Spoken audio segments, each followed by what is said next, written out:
Okay, please carry on. Assalamu alaikum. Welcome everyone. Thanks for joining. Okay, last time हम text formulas के ऊपर बात कर रहे थे, ठीक है। टेक्स्ट मैथमेटिकल फार्मूलाज हम लोगों ने डिस्कस किए थे, sum if, count if, average, aggregate, subtotal वगैरह। आज हम टेक्स्ट फार्मूला से आगे फर्दर कंटिन्यू करते हैं। टेक्स्ट फार्मूलाज के अंदर हम लोग एक एग्जांपल ले रहे थे, जिसके अंदर हमारे पास ये कुछ सैम्पल नेम्स हैं, जिसके अंदर से हमने फर्स्ट नेम पैदा किए। वो हम लोगों ने एक फार्मूला देखा कि किस तरीके से आप फर्स्ट नेम, उसमें सब कभी भी कोई भी आपके पास इस किस्म का सीक्वेंस आए और उसमें सबसे फर्स्ट नेम आपने सेपरेट करना हो, इस तरीके से लास्ट नेम, ठीक है।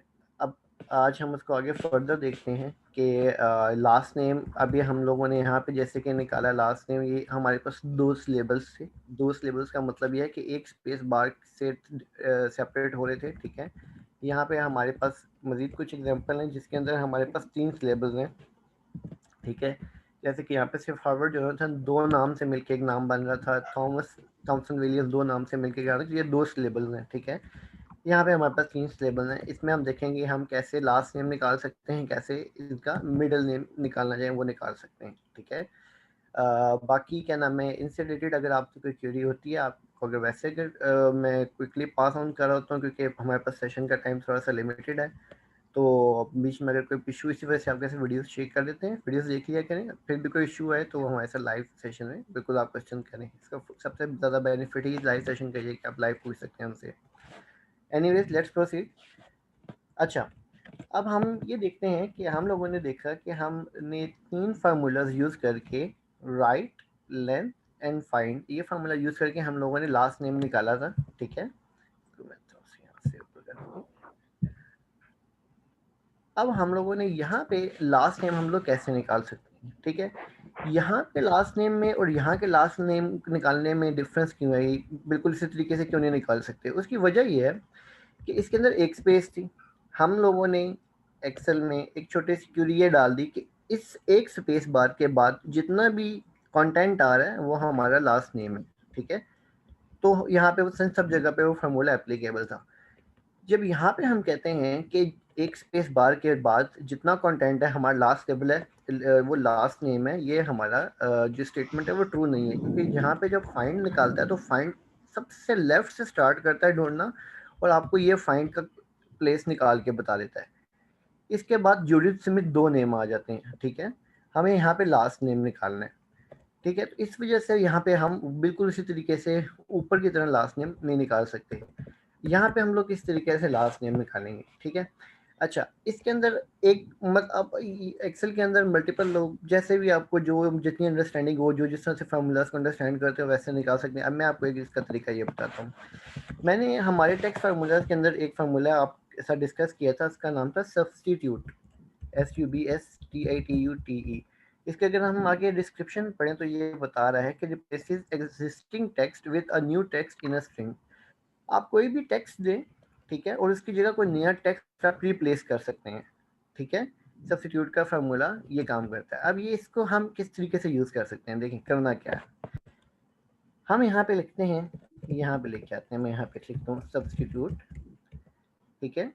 ये टेक्स्ट है मेरा, ओल्ड टेक्स्ट, टेक्स्ट मांग रहा है। अच्छा, टेक्स्ट के बाद ओल्ड टेक्स्ट। मैं ये करता हूँ कि मैं इस सेकंड स्पेस बार की जगह कोई ऐसा यूनिक सिंबल डाल देता हूँ ताकि वो बाकियों में मौजूद ना हो, और उससे हम फिर डिफ्रेंशिएट कर सकें कि इस सिंबल के बाद जो भी हमारा नाम है वो लास्ट नेम है, ठीक है। ओल्ड टेक्स्ट है मेरे पास स्पेस, मैं इस स्पेस को चेंज करना चाह रहा हूँ न्यू टेक्स्ट से। मैं यहाँ पे new text sign of exclamation enter कर देता हूँ। लेकिन अगेन याद है मैंने आपको बताया था कि जब भी कोई टेक्स्ट एंटर करेंगे इन्वर्टेड कॉमर्स में, जैसे कि मैंने स्पेस बार में एंटर की वो भी इन्वर्टेड कॉमर्स में एंटर की, इस तरीके से साइन ऑफ एक्सप्लेनेशन डालता हूँ वो भी इसमें डालता हूँ इन्वर्टेड कॉमर्स में, ठीक है। नेक्स्ट ऑप्शन आ रही है इंस्टेंस नंबर। इंस्टेंस नंबर ये है, वो ये पूछ रहा है कि कौन सी वाली स्पेस बार को आपने साइन ऑफ एक्सक्लेमेशन में डालना है, ठीक है। हम लोगों ने सबसे पहली वाली स्पेस बार को साइन ऑफ एक्सप्लेनेशन में नहीं डालना, बल्कि सेकंड नंबर पे जब स्पेस बार आएगी उसको साइन ऑफ एक्सप्लेनेशन चेंज करना है, ठीक है। तो यहाँ पे आप लिख देंगे 2, ठीक है। अब आप इसको एंटर करें। अब आपके पास देखेंगे तो ये सब्स्टिट्यूट के फार्मूले ने क्या किया है कि जो भी आपका सेकंड स्पेस बार आ रही थी उसके बाद उसने साइन ऑफ उसको चेंज करके साइन ऑफ एक्सप्लेनेशन कर दिया, ठीक है। अब हम बिल्कुल इसी तरह से जैसे हमने ऊपर वाला फार्मूला यूज करके फाइंड स्पेस बार के बाद हम लोगों ने कहा था कि जितने भी हमारे पास टेक्स्ट हैं वो सारे के सारे क्या हैं, लास्ट नेम है। तो यहाँ पे हम कह सकते हैं कि जितने भी साइन ऑफ एक्सक्लेमेशन के बाद हमारा नाम है, जितना भी मटेरियल है साइन ऑफ एक्सक्लेमेशन के बाद, वो सारा का सारा हमारा लास्ट नेम है, ठीक है। तो हम इसको इस तरीके से फाइंड कर लेते हैं, ठीक है। यहाँ पे हम सबसे पहले फाइंड करते हैं कि साइन ऑफ एक्सप्लेनेशन की पोजीशन क्या है। फाइंड, कौन सा टेक्स्ट फाइंड करना है, साइन ऑफ एक्सप्लेनेशन कॉमा। अब यहाँ पे हमें साइन ऑफ एक्सप्लेनेशन की पोजीशन पता चल रही है कि हाँ जी, इसमें यहाँ पे sign of explanation 14th number पे है, यहाँ पे 12th नंबर पे है, इधर 11th नंबर पे है, ठीक है। तो इसके बाद रिमेनिंग कितना रह गया, साइन ऑफ एक्सप्लेनेशन के बाद रिमेनिंग टेक्स्ट कितना रह गया। तो मैंने आपको बताया था कि लेन का फार्मूला सबसे पहले हमें बताएगा, LEN, लेन का फार्मूला हमें बताएगा कि इस सेल के अंदर टोटल कितना काउंट है, ठीक है, -14, ठीक है। तो ये हमें बता दिया कि जो हमारा सबसे लास्ट में नाम होगा उसके 5 अल्फ़ाबेट्स हैं, इसमें 6 हैं, इसमें 6 हैं, इसमें 5, इसमें 7 है, ठीक है। तो हम फाइनली अपने लास्ट फार्मूले, इसको मैं कट करके यहाँ पे पेस्ट करता हूँ, ये मैंने कट करके पेस्ट किया है। हम अपना लास्ट फार्मूला लिख लेते हैं यहाँ पे, ठीक है। हम लोगों ने बेसिकली राइट से निकालना है, इक्वल टू RIGHT, राइट, ठीक है। हमारे पास ये टेक्स्ट है, कॉमा, और राइट से हमने 5 डिजिट लेने हैं, ठीक है। अब इसको फॉर्मूला को कॉपी पेस्ट करते हैं तो हमारे पास ये लास्ट नेम निकला है, ठीक है। अब मैं यहाँ पे इन सब फार्मूलाज को आपस में कंबाइन कर देता हूँ, ठीक है। सबसे पहले हमारे पास आ रहा है O12, ठीक है। O12 में जो भी फार्मूला लिखा हुआ है हम O12 की जगह कॉपी पेस्ट कर देते हैं।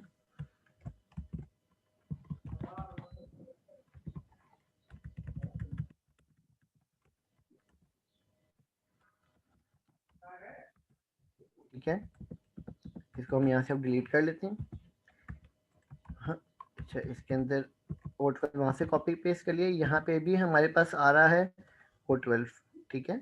इस फाइंड में भी हमने O12 लगाया है। अब हम लोगों ने बेसिकली जो छोटे छोटे चंक्स सेपरेट बिल्ड किए हुए थे, हम उन सबको एक ही जगह पे कंबाइन कर रहे हैं।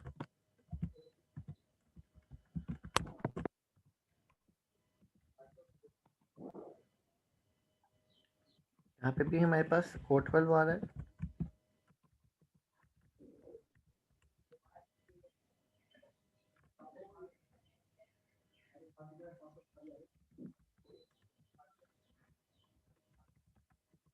और यहाँ पे हमारे पास N12 आ रहा है। ये जो N12 है,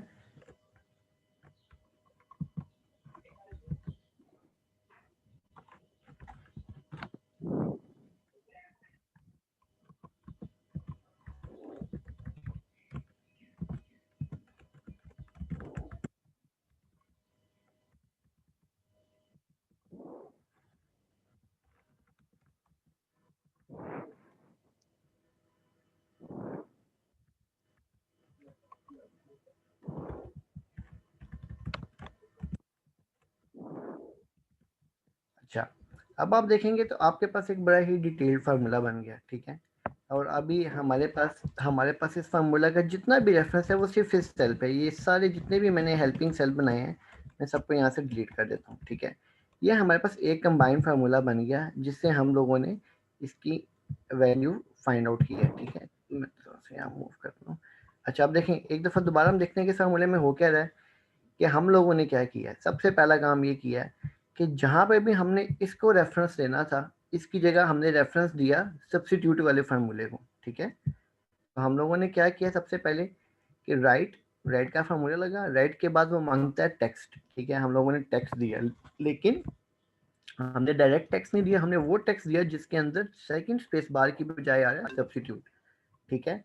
उसके बाद हमने क्या किया, सिंपल काम किया है कि हमने उसकी टोटल लेंथ में से टोटल लेंथ निकाली। किसकी टोटल लेंथ निकाली, उसी साइन ऑफ एक्सप्लेनेशन वाले की लेंथ निकाली। अच्छा, इवन यहाँ पे अगर आप इसको लेंथ, क्योंकि साइन ऑफ एक्सप्लेनेशन के साथ और विदाउट साइन ऑफ एक्सप्लेनेशन के भी सेम है, तो फार्मूले को थोड़ा सा कंसाइज करने के लिए आप बेशक यहाँ पे लेंथ खाली सी की दे दें। यहाँ पे आप बेशक सब्स्टिट्यूट की लेंथ ना भी दें तो भी काम चल जाएगा, क्योंकि हमें खाली लेंथ फाइंड करनी है।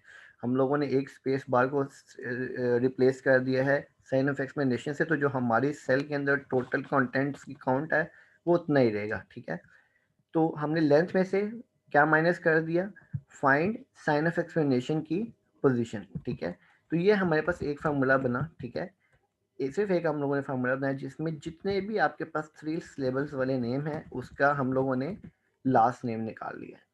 ठीक है, तो ये बेसिकली आपको और लास्ट नेम है। अब ये आपके पास जब आप रियल लाइफ में चीज़ें मुख्तलिफ कर रहे होंगे, इवन हम इंशाल्लाह जब हम भी देखेंगे अपनी कुछ केस स्टडीज के अंदर भी, तो ये अभी आपके पास बेसिक फार्मूलाज अंडरस्टैंडिंग के लिए। ठीक है, आपके पास कुछ ऐसी चीज़ें आती हैं जिसमें आपको मुख्तलिफ चीज़ें डिमांड की जाती है, तो आपने वहाँ पे यूनिकनेस देखनी होती है और उसी टाइम पे बिल्ड करना होता है कि अच्छा अब यहाँ पे हमसे मांगा गया है जी कि इसके साथ ये नंबर्स अलग करके दें। अब आपने इसमें यूनिकनेस देखनी है कि क्या यूनिक आ रहा है, कोई कितने स्पेस बार के बाद आ रहा है या किसी स्पेसिफिक साइन के बाद आ रहा है। कई दफ़ा ऐसा होता है कि किसी बैक स्लैश के बाद कोई अल्फ़ाबेट स्टार्ट हो रहा होता है, तो आपने हर दफ़ा उस बैक स्लैश को यूज़ करना है, या आपने कोई भी पॉसिबिलिटीज़ हो सकती हैं। स्टैरिक के बाद कुछ आ रहा है तो आपने स्टैरिक को फाइंड कर की पोजीशन फाइंड की स्टैरिक की, उसके आगे से काउंट लेना शुरू किया। तो मल्टीपल कुछ भी सिनेरियोज आ सकते हैं आपके पास चीज़ों को अलग करने के लिए, सेपरेट करने के लिए। ठीक है, मैं आपके साथ एक सिंपल एक ये शेयर कर रहा हूँ। इंशाल्लाह कोई हम लोगों के पास केस स्टडीज़ के अंदर भी कुछ ऐसे इश्यूज आएंगे जिसके अंदर फिर हम देखेंगे कि हम वहाँ पे कैसे करते हैं। ठीक है, चीज़ों को सेपरेट। अच्छा, अब हम चलते हैं इस लास्ट ऑप्शन की तरफ। एक छोटा सी एग्जांपल देख लेते हैं हम कि हमारे पास मिड नेम अगर हमें निकालना हो। ठीक है, यहाँ से अगर हमें कहा जाता है कि आप इसमें से मिड फाइंड कर लें।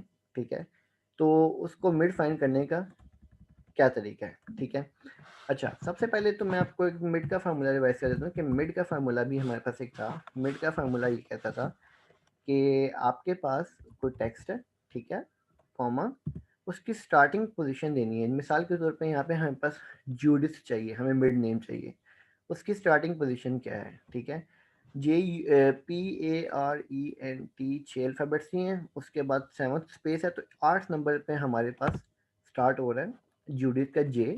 और फिर नंबर ऑफ कैरेक्टर्स, आपको कितने नंबर ऑफ कैरेक्टर्स चाहिए, JUDITH 6 कैरेक्टर्स चाहिए। ठीक है, तो हम लोगों ने जूडिथ निकाल लिया, लेकिन ऑब्वियसली ये सब के साथ हमारे जैसा रिजल्ट नहीं आ सकता क्योंकि सब में सेपरेट है। ठीक है, तो हम लोगों ने इसको फार्मूला एक यूनिक फार्मूला बनाना है। कैसे बनाना है, हमें यहाँ पे क्लियरली नजर आ गया कि हम लोगों को दो चीज़ें ऑटोमेट करनी है, एक स्टार्ट नंबर ऑटोमेट करना है, एक नंबर ऑफ फैक्टर्स को ऑटोमेट करना है। ठीक है, हमें ऑटोमेटिकली चाहिए कैलकुलेट करके कि स्टार्ट नंबर कितने, नंबर ऑफ फैक्टर्स कितने हैं। अच्छा, स्टार्ट नंबर के लिए तो बहुत ही आसान है हमारे पास फाइंड करना। देखें, हमारे पास स्टार्ट नंबर 8 है। बेसिकली स्पेस के बाद, स्पेस बार के बाद जो अगला नंबर है, अगली पोजीशन है हमारा स्टार्ट है।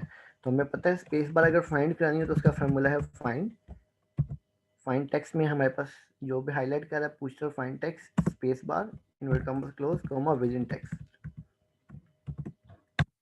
फाइंड के फार्मूले बता दिया, 7th नंबर पे स्पेस बार है तो हमारी स्टार्टिंग पोजीशन है 7 + 1। ठीक है, ये तो हमें सबकी पता चल गई स्टार्टिंग पोजीशन। अच्छा, अब हमें चाहिए नंबर ऑफ कैरेक्टर्स।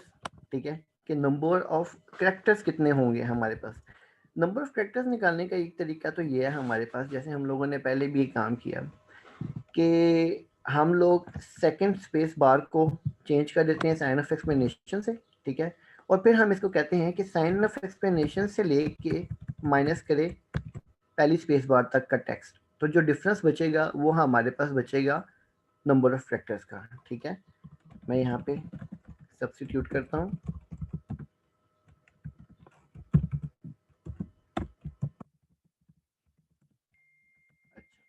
मैं यहाँ पे सब्स्टिट्यूट करता हूँ,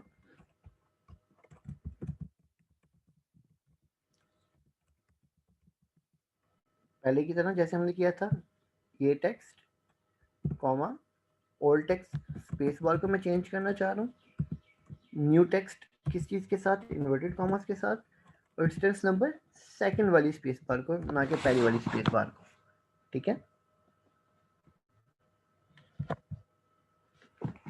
यहाँ पे हम लोगों ने इसको स्पेस बार को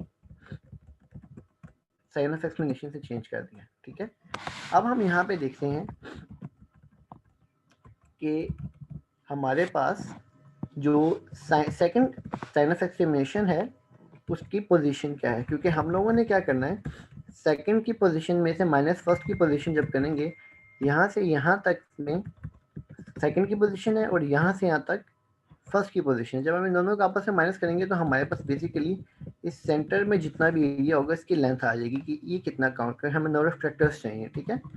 तो हम ये देख लेते हैं कि इज इक्वल टू फाइंड, अब फाइंड हमने कहना है कि साइन ऑफ एक्सप्लेनेशन इस सेल के अंदर कितने नंबर पे आ रही है, ठीक है।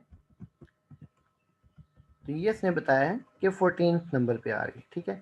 तो अब हमारे पास जो नंबर ऑफ कैरेक्टर्स है वो बड़ा इजीली हमें पता चल जाएगा कि हमारे पास टोटल नंबर ऑफ कैरेक्टर्स कितने होने हैं, ठीक है। नंबर ऑफ कैरेक्टर्स हमारे पास होने हैं 14 माइनस 8 6, ठीक है। जैसे कि हम लोगों ने अपने फार्मूले में भी पहले मैनुअली डाला था 6 कैरेक्टर्स बन रहे हैं, ठीक है। ये हमारे पास नंबर ऑफ कैरेक्टर्स बन रहे हैं। तो अब हम अपना मिड का फार्मूला इजीली कंप्लीट कर सकते हैं कि यहाँ पे हम इस 8 की जगह स्टार्टिंग पोजीशन दे देते हैं, ठीक है। और इस 6 की जगह ये जो हमने नंबर ऑफ फैक्टर्स फार्मूला के जरिए काउंट किया ये दे देते हैं।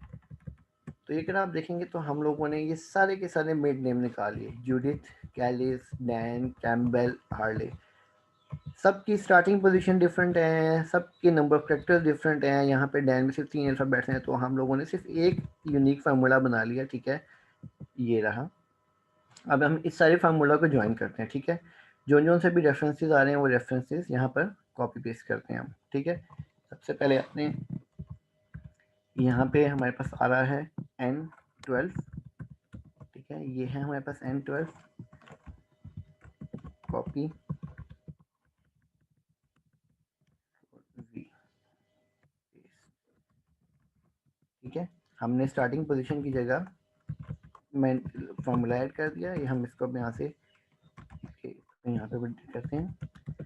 अच्छा, अब हम आगे आते हैं। नंबर ऑफ फैक्टर्स में हम लोगों ने ये दोनों यूज़ किए हैं, ठीक है। इसकी जगह हम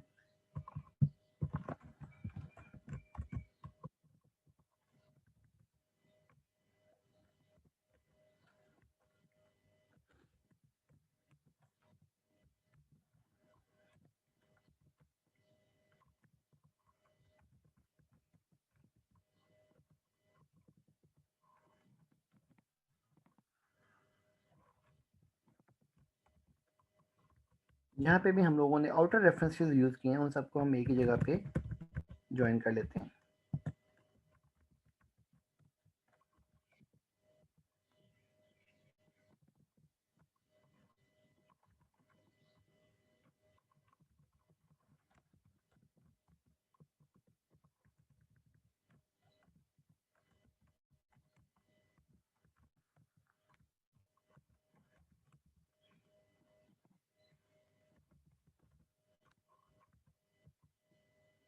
यहाँ पे भी हमने पी का रेफरेंस यूज़ किया है,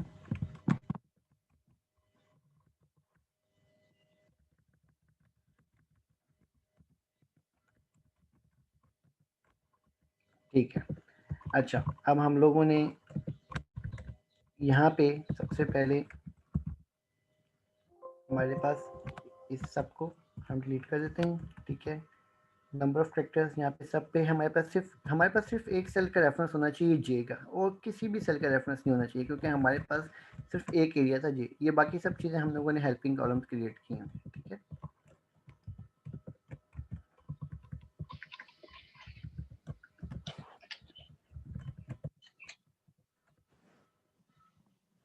अब आप देखेंगे कि हम लोगों ने अपना जो भी फार्मूला है उसकी सारी की सारी बेस बना दी है J12, ठीक है।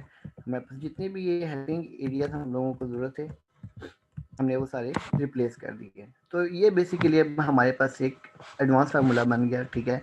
इस अगर एडवांस फार्मूला में देखें तो हम लोगों ने मेड, फाइंड, सब्स्टिट्यूट, ये 3 चीज़ों की हेल्प ली है, ठीक है। और हम लोगों ने इसके अंदर से इसका मिड नेम अलग कर लिया, ठीक है। तो बात देख लेते हैं इसके अंदर हुआ क्या है। फार्मूले के अंदर हम लोगों ने मिड का फार्मूला लगाया, मिड के फार्मूले के बाद हम लोगों ने टेक्स्ट दिया जी, ये टेक्स्ट है हमारे पास।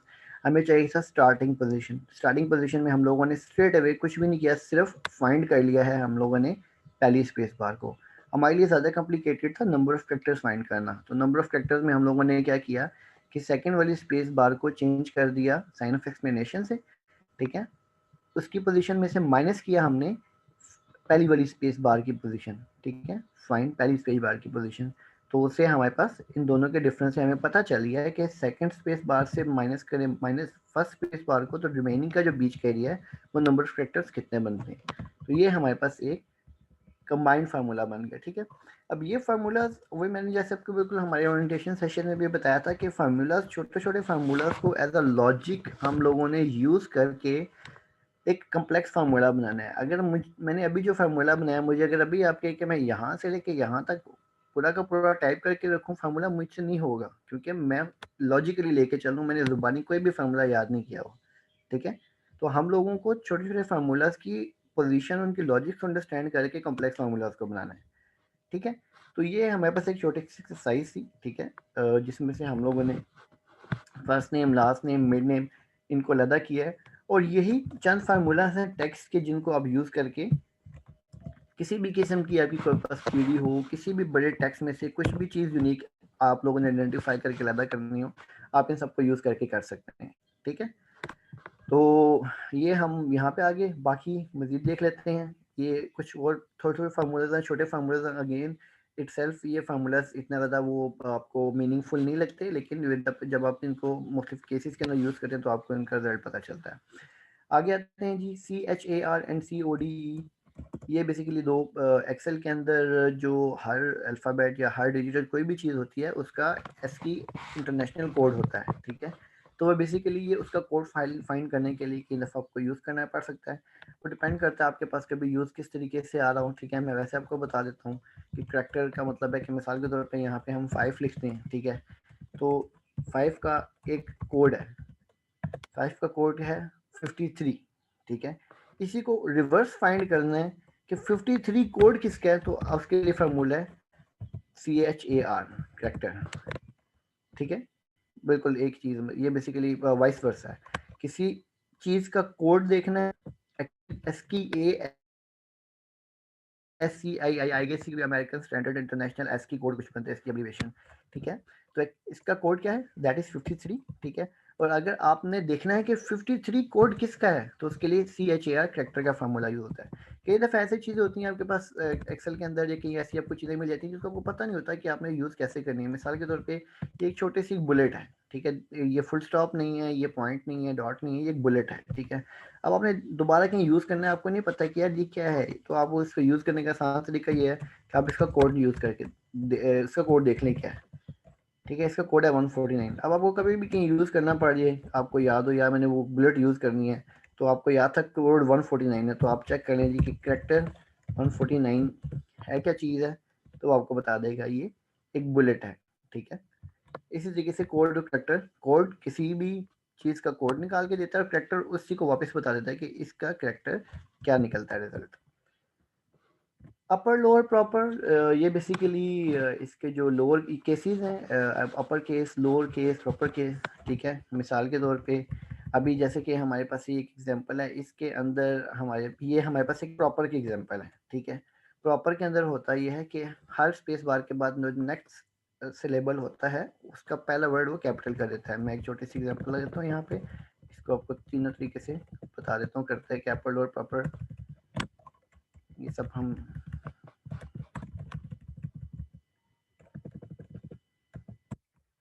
सॉल्व कर लेते हैं, ठीक है। अच्छा जी, अपर क्या करता है, अपर इन सब के केस को अपर केस कर देगा, ठीक है। लोअर क्या करेगा, लोअर इन सब को, अभी तो ऑलरेडी ही वो सब लोअर केस में, लेकिन अगर मैं इसके ऊपर फार्मूला लगा लूँ, इसको ऊपर वाले को LOWER, मैं इसको रेफरेंस करता हूँ, तो ये ऑलरेडी सबके सब ऊपर में है, इन सबको लोअर में कर देगा, ठीक है। प्रॉपर क्या करेगा, प्रॉपर ये करेगा कि इनके पहले पहले अल्फ़ाबेट्स को स्पेस बार के जो हैं उनको कैपिटल कर देगा और उसके बाद बाकी टेक्स्ट को स्मॉल करेगा। तो ये बेसिकली प्रॉपर, तो ये हमारे पास फार्मूला है अपर, लोअर और प्रॉपर का। ठीक है, ये बेसिकली हमने कभी भी जब भी हमारे पास डाटा आता है कि कई दफ़ा मुख्तलिफ किस्म के डाटा बेसिस से निकला हुआ डाटा होता है, तो उसके अंदर वो बड़े ही रैंडम किस्म की डाटा होता है। तो उसको आपको क्लीन करने के लिए, फॉर्मेट करने के लिए, प्रॉपर शेप में लाने के लिए इस किस्म के फार्मूलाज यूज़ करने पड़ते हैं कि आप एटलीस्ट डाटा की विजिबिलिटी अच्छी रखें, आपको पता हो नीट एंड क्लीन डाटा हो, ताकि आप उसके अंदर से कुछ इंसाइट्स ले सकें। ठीक है, इसी तरीके से हमारे पास फार्मूला आता है ट्रिम और क्लीन का। ट्रिम और क्लीन भी बिल्कुल इस तरीके से है कि आपके पास ये मुख्तलिफ डाटा जो बेसिस हैं उसके अंदर कई दफ़ा होता है कि बिला वजह की स्पेसिस आ रही होती हैं, बिला वजह की मुख्तलिफ किस्म के कुछ ऐसे साइंस आ रहे होते हैं, तो उनको क्लीन करने के लिए ट्रिम का एक फार्मूला यूज़ होता है। मैं आपको जैसे कि दिखाता हूँ कि मिसाल के तौर पर मैं अपने इसी डाटा को लेता हूँ। ठीक है, मेरे पास ये एक डाटा आता है। ठीक है, अब मुझे मुझे कहा गया कि भाई आपने इस डाटा को अच्छे से शेप करके दें। ठीक है, ऑलरेडी ये डाटा अव्वल तो गुड शेप में है। मैं इसको करता क्या हूँ, ई एच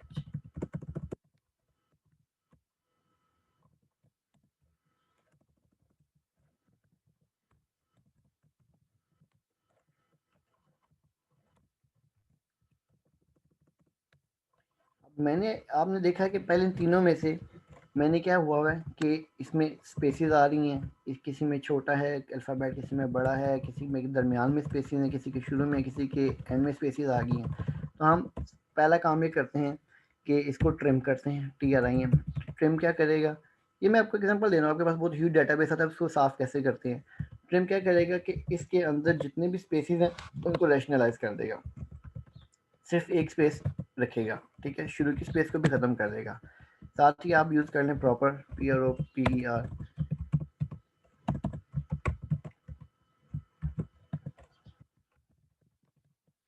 तो प्रॉपर से क्या हो गया कि ये बिल्कुल क्लीन शेप में आ गया। अब ये देखेंगे आप, ये किस तरह की शेप में डाटा था और हमने फार्मूला लगा के एक फार्मूला लगाया और ड्रा किया। अब हम इसको सिंपल एक फार्मूले में अगर लगाएं तो एक फार्मूला कैसा लगाएंगे, is equal to trim bracket start proper bracket start. आप लोगों ने दोनों फार्मूलाज एक साथ लिख लिए। ठीक है, और इसका रेफरेंस दे दिया, दो ब्रैकेट्स क्लोज। ठीक है, ये आपके पास एक फार्मूला बन गया जिससे आपने इस बड़े ही एक रैंडम लुकिंग डाटा को जो है ना एक डिसेंट डाटा में कन्वर्ट कर लिए। ठीक है, तो ये आपको हमेशा मतलब ये जब भी कभी मुख्तलिफ हैवी डाटा के साथ खेलेंगे तो कोशिश ये करेंगे, सबसे पहला काम ये करें कि ट्रिम क्लीन या प्रॉपर या इस तरीके से अगर लोअर रखना चाहते हैं या अपर रखना चाहते हैं केस, जैसा भी आप रखना चाहते हैं, उसको एक दफ़ा फार्मूला लगा के तो यहाँ पे इसको कॉपी करके पेस्ट स्पेशल कर लें आप। ठीक है, इसको फार्मूला ना रहने दें, ये पेस्ट स्पेशल कर लें। ठीक है, तो इससे आपका होगा क्या कि डाटा क्लीन होगा और इसकी काम करना आपके लिए ज़्यादा आसान होगा। अच्छा, आगे हमारे पास ट्रिम क्लीन टेक्स्ट। टेक्स्ट जो हमारे पास एक फार्मूला है, बड़ा वर्सटाइल किस्म का फार्मूला है। इसके अंदर बहुत सी पॉसिबिलिटीज़, बहुत सी ऑप्शन हैं। बेसिकली टेक्स्ट का फार्मूला ये करता है कि आपको कुछ भी कोई भी आप डाटा देते हैं या कुछ भी देते हैं तो वो आप उसको आगे डिफाइन कर सकते हैं कि आप इसको किस तरीके से चाहते हैं। ठीक है, इसमें से क्या चीज़ देखना चाहते हैं। ठीक है, मिसाल के तौर पे छोटी सी एग्जांपल लेता हूँ कि मेरे पास यहाँ पे एक डेट डली हुई है। ठीक है, ये है मेरे पास आज 1 जनवरी, सॉरी ये आज की मेरे पास आ रही है 2 जनवरी 2021। ठीक है, अब मैं कहता हूँ कि मुझे इसमें से सिर्फ इस ये वैल्यू है टैक्स की, और मुझे फॉर्मेट में ये चाहिए कि इसमें से सिर्फ डे चाहिए कि आज के दिन डे क्या है, इस डेट के दिन, इस तारीख के अंदर डेट क्या आ रही है। ठीक है, तो मैं इन्वर्टेड कॉमर्स में डी लिख देता हूँ। ठीक है, तो ये मुझे बता देगा कि सैटरडे है। मैं मेरे पास लेट्स सपोज एक बड़ा सा डाटा मुझे इसको फॉर्मुलेट करना है। ठीक है, तो आपसे कहा जाता है कि जिसके अंदर वो डेज क्या आ रहे हैं जी, डेज आप देखना चाहते हैं सैटरडे संडे मंडे। ठीक है, मैं फुल देखना चाहता हूँ कि ऐसे टी नहीं मुझे बल्कि पूरा चाहिए, तो मैं यहाँ पे एक डी और ऐड कर देता हूँ। ठीक है, सैटरडे संडे मंडे ट्यूसडे। ठीक है, अच्छा इसकी जगह अगर मैं चाहता हूँ कि मुझे मंथ पता चले कि मंथ क्या है, जितनी भी डेट्स डली हुई हैं उनका मंथ क्या है, तो वो बता देगा अभी इन सब का जो मंथ है वो 1 है। बेसिकली सब जनवरी की डेट्स हैं। ठीक है, मैं चाहता हूँ कि नहीं मुझे मंथ 3 डिजिट्स में पता चले, एम, तो वो बताएगा जी कि सब जैन है। ठीक है, मैं चाहता हूँ नहीं मुझे पूरा का पूरा मंथ पता चले, तो मैं 4M कर देता हूँ यहाँ पे। ये बेसिकली आपको बता देता है। इस तरीके से ईयर। ठीक है, इस तरीके से, मतलब किस कोई भी फर्म, मैं चाहता हूँ कि इस डेट को चेंज करूँ, सिर्फ मुझे मंथ और ईयर नज़र आए, MM-YY, ठीक है। तो ये मुझे मंथ और ईयर के हिसाब से बता देगा। डैश की बजाय मैं चाहता हूँ सिर्फ ये स्लैश आ जाए, ठीक है। मतलब कुछ भी आप इसके अंदर ना, इसके अगर मैं आपको एक लिंक दूंगा, उसके अंदर आप देखेंगे टेक्स्ट के अंदर यहाँ पे आप क्या क्या चीज़ें यूज़ कर सकते हैं। तो आप इसको क्या क्या चीज़ों में कन्वर्ट कर सकते हैं टेक्स्ट फार्मूला में कन्वर्ट करने के लिए, ठीक है। तो ये का फर्स्ट स्टाइल फार्मूला है प्रेजेंटेशन के लिए, कई दफ़ा मैनिपुलेशन ऑफ डेटा के लिए यूज़ हो सकता है। वो हम इंशाल्लाह अपने मुख्तलिफ केस स्टडीज़ में भी देखेंगे कि इसको मज़ीद कैसे यूज़ किया जा सकता है। अच्छा, ये आ गया हमारे पास वैल्यू। वैल्यू बेसिकली कई दफ़ा ऐसा होता है कि आपके पास कोई डाटा होता है जिसके अंदर नंबर्स होते हैं, लेकिन वो एक्सेल उनको नंबर ट्रीट नहीं कर रहा होता है। मिसाल के तौर पे अगर मैं कहूँ कि यहाँ पे मैं 78 लिखता हूँ, ठीक है। यहाँ पे मैं ये छोटी सी ये डाल के क्या कहते हैं इसको, एपोस्ट्रोफी डाल के यहाँ पे कोई नंबर लिखता हूँ। अब हो क्या रहा है कि एक्सेल वैसे भी आपको यहाँ पे बता रहा है कि ये जो है ना नंबर्स में नहीं आ रहे, यहाँ पे छोटा सा पॉपअप आ रहा है, उसको देखेंगे क्या कहता है वो। ये कह रहा है कि the number in this cell is formatted as text और प्रोसीडेड बाय एन एपोस्ट्रोफी।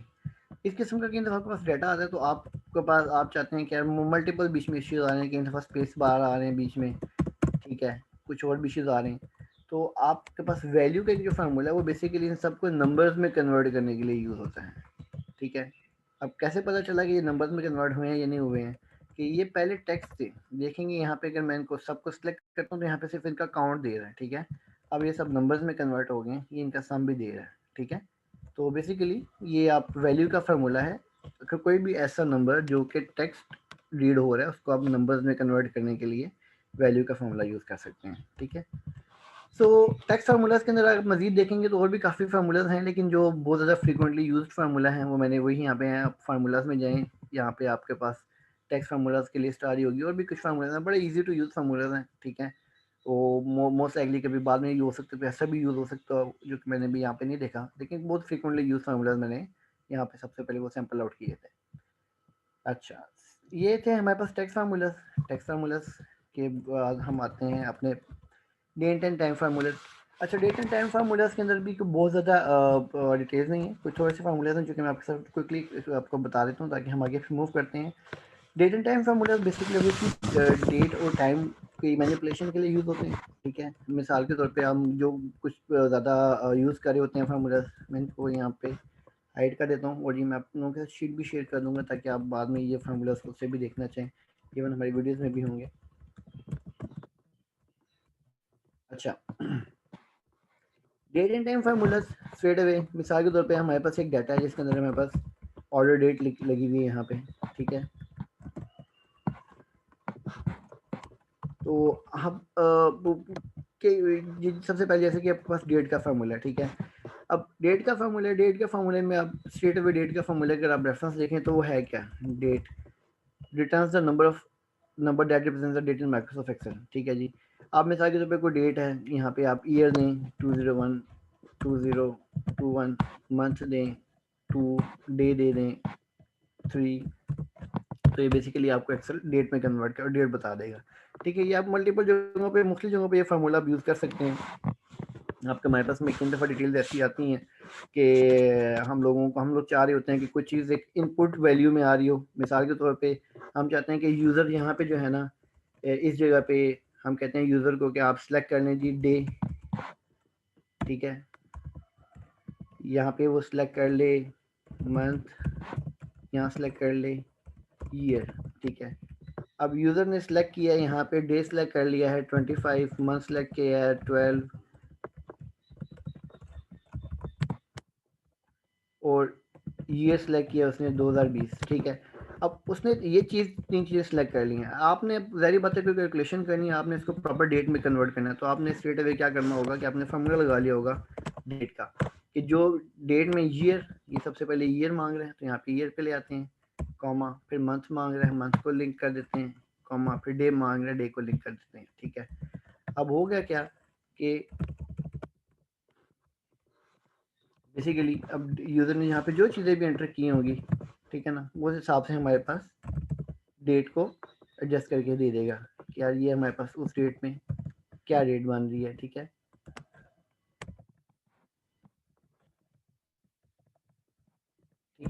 तो बेसिकली अगर आपको इस किस्म का डाटा आता है वहाँ पे आप लोगों ने डेट यूज़ कर सकते हैं। बाकी ये डेट का पर्पज़ है, वो कभी भी कई मुख्तलिफ सिनेरियोज आ सकते हैं, हम उसको यूज़ कर सकते हैं डेट को। इसी के से डे, मंथ और ईयर, मिसाल के तौर पे डे, मंथ और ईयर, ये 3 डिफरेंट फार्मूलाज हैं। ये क्या करते हैं, डे बेसिकली आपको डे बताता है, ठीक है, कि यार कोई स्पेसिफिक जो भी डेट है, कोई भी डेट है, मिसाल के तौर पे ये डेट ले लेते हैं, इसका डे बताएगा आपको कि इसके अंदर सिर्फ डे निकालना चाह रहे हैं आप, क्या इसका डे क्या था, ठीक है ना, मंथ का कौन सा डे था ये, तो आपको बता देगा जी कि ये इसकी ये फॉर्मेट में जनरल कर रहा हूँ, ठीक है, कि इसका डे क्या था, ये आपको इस डेट में से चाहिए कि इस डेट में मंथ क्या था, इक्वल टू MONTH मंथ, आपने मंथ निकाल लिया। आप ये चाह रहे हैं कि इसके अंदर ईयर क्या था, ठीक है, तो आपने यहाँ से इसको लिंक किया, ईयर बता दिया। तो बेसिकली ये डे, मंथ, ईयर है, कभी भी आपके पास मुफ्त कोई भी ऑप्शन आ सकते हैं। मिसाल के तौर पे ये मैं डाटा ले लेता हूँ, क्या ये जो डाटा है, ठीक है, वो आपसे कोई पूछ लेता है यार इन सब का ना मुझे यहाँ पे मंथ निकाल के, तो इन सब का मंथ क्या था, ठीक है,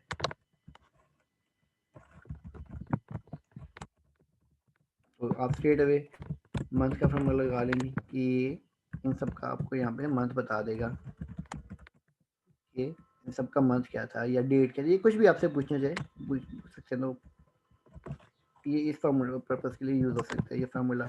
बाकी हम अपने वो देखेंगे फर्दर केस स्टडीज़ के अंदर क्या क्या इसके यूज़ आ सकते हैं। जैसे डेट था इस तरीके से बिल्कुल टाइम है, ठीक है, आप कोई भी टाइम निकालें, यहाँ पे टाइम का फॉर्मूला अगर आप लगाएंगे तो टाइम में भी आपको वही, जैसे डेट के अंदर हमें पास 3 चीज़ें मांग रहा होता है, मंथ, ईयर और क्या नाम है डे।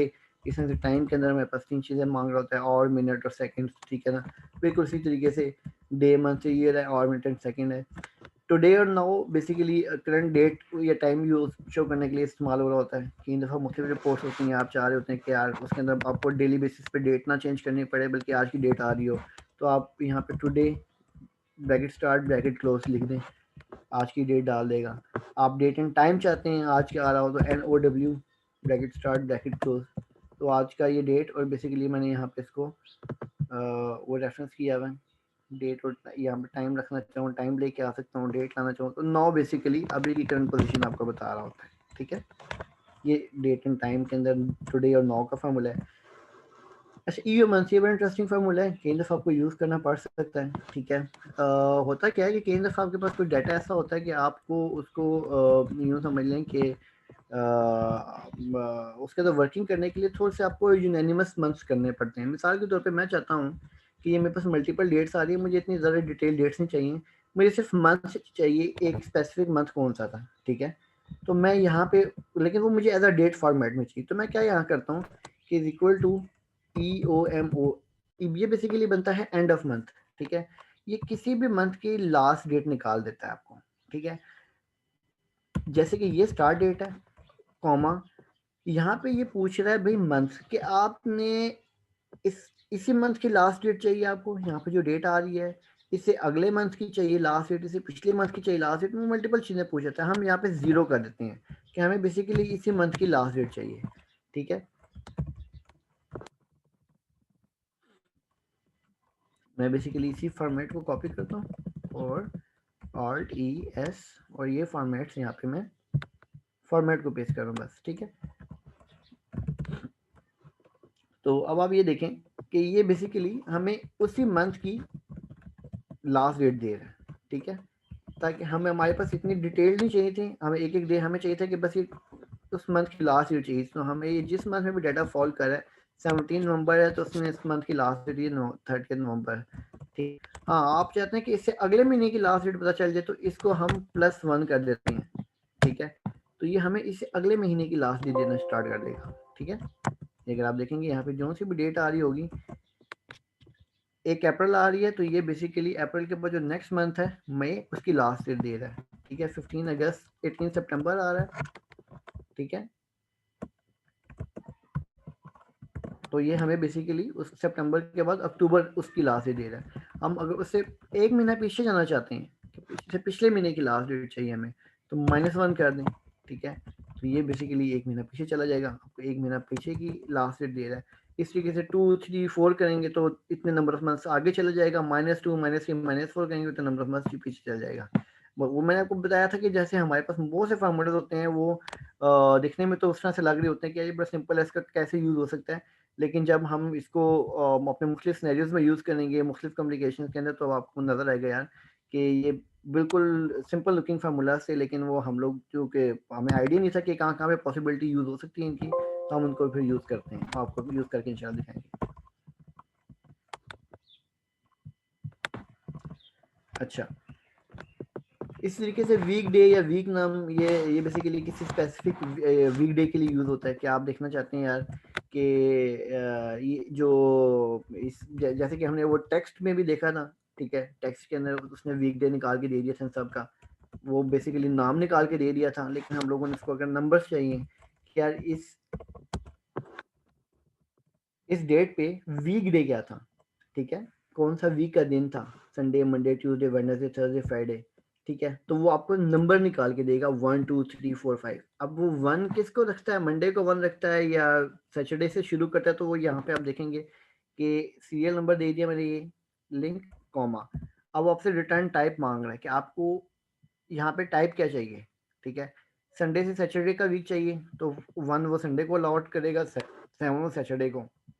इस तरीके से मंडे से संडे जो कि हमारे यहाँ ज़्यादातर यूज़ हो रहा होता है कि यार हमें मंडे से संडे वाला वीक डे चाहिए कि मंडे से शुरू हो रहा हो, संडे को ख़त्म हो रहा हो, ठीक है, तो हम इसको या डबल क्लिक कर लें या मैनुअली टू सेलेक्ट कर लें, ठीक है, तो बेसिकली आपको बता देगा जी कि ये 21 दिसंबर 2020 को 1 था, 1 मतलब मंडे था, ठीक है।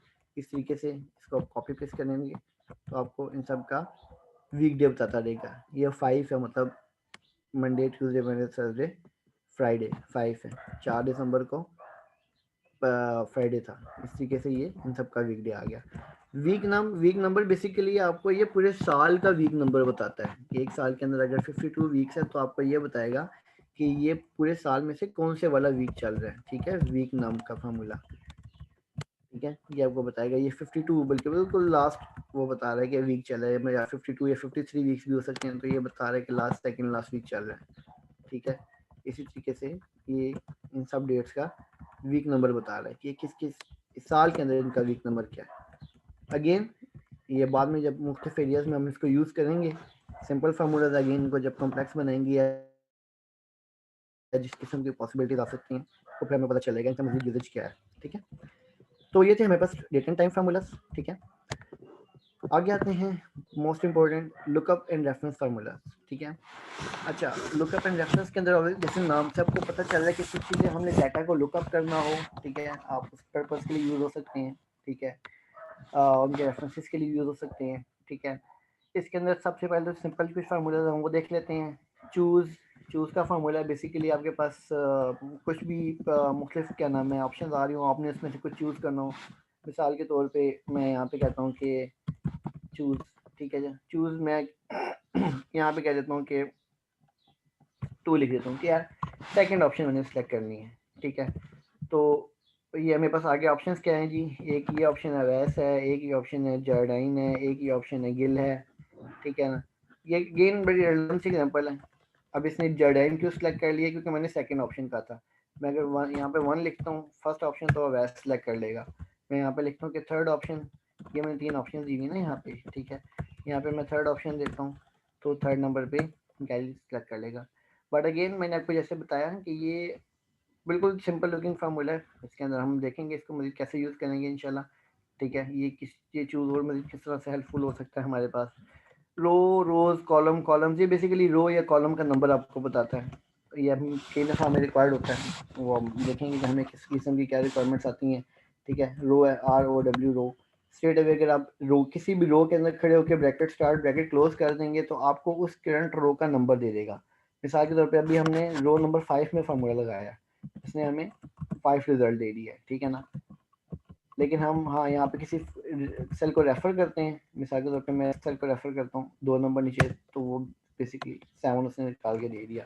इस तरीके से कॉलम का फार्मूला क्या है कि जिस कॉलम में हम उस कॉलम का आपको काउंट दे देगा कि किस कॉलम में है। N column basically 14th column है आपका, ठीक है। इस तरीके से किसी को रेफरेंस कर देता हूँ मैं, यहाँ पे इसको रेफर कर देता हूँ, तो ये आपको बताएगा कि उसका अपना कॉलम नंबर क्या है।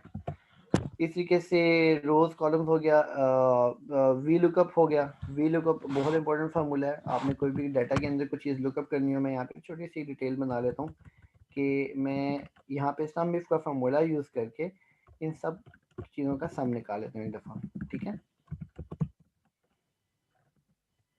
वैल्यूज, ये सारे सारे नाम मैंने कॉपी पेस्ट किए, डाटा किया, डाटा में रिमूव डुप्लीकेट्स किए, ठीक है, सारे डुप्लीकेट्स रिमूव कर लिए मैंने, और यहाँ पे मैंने सबका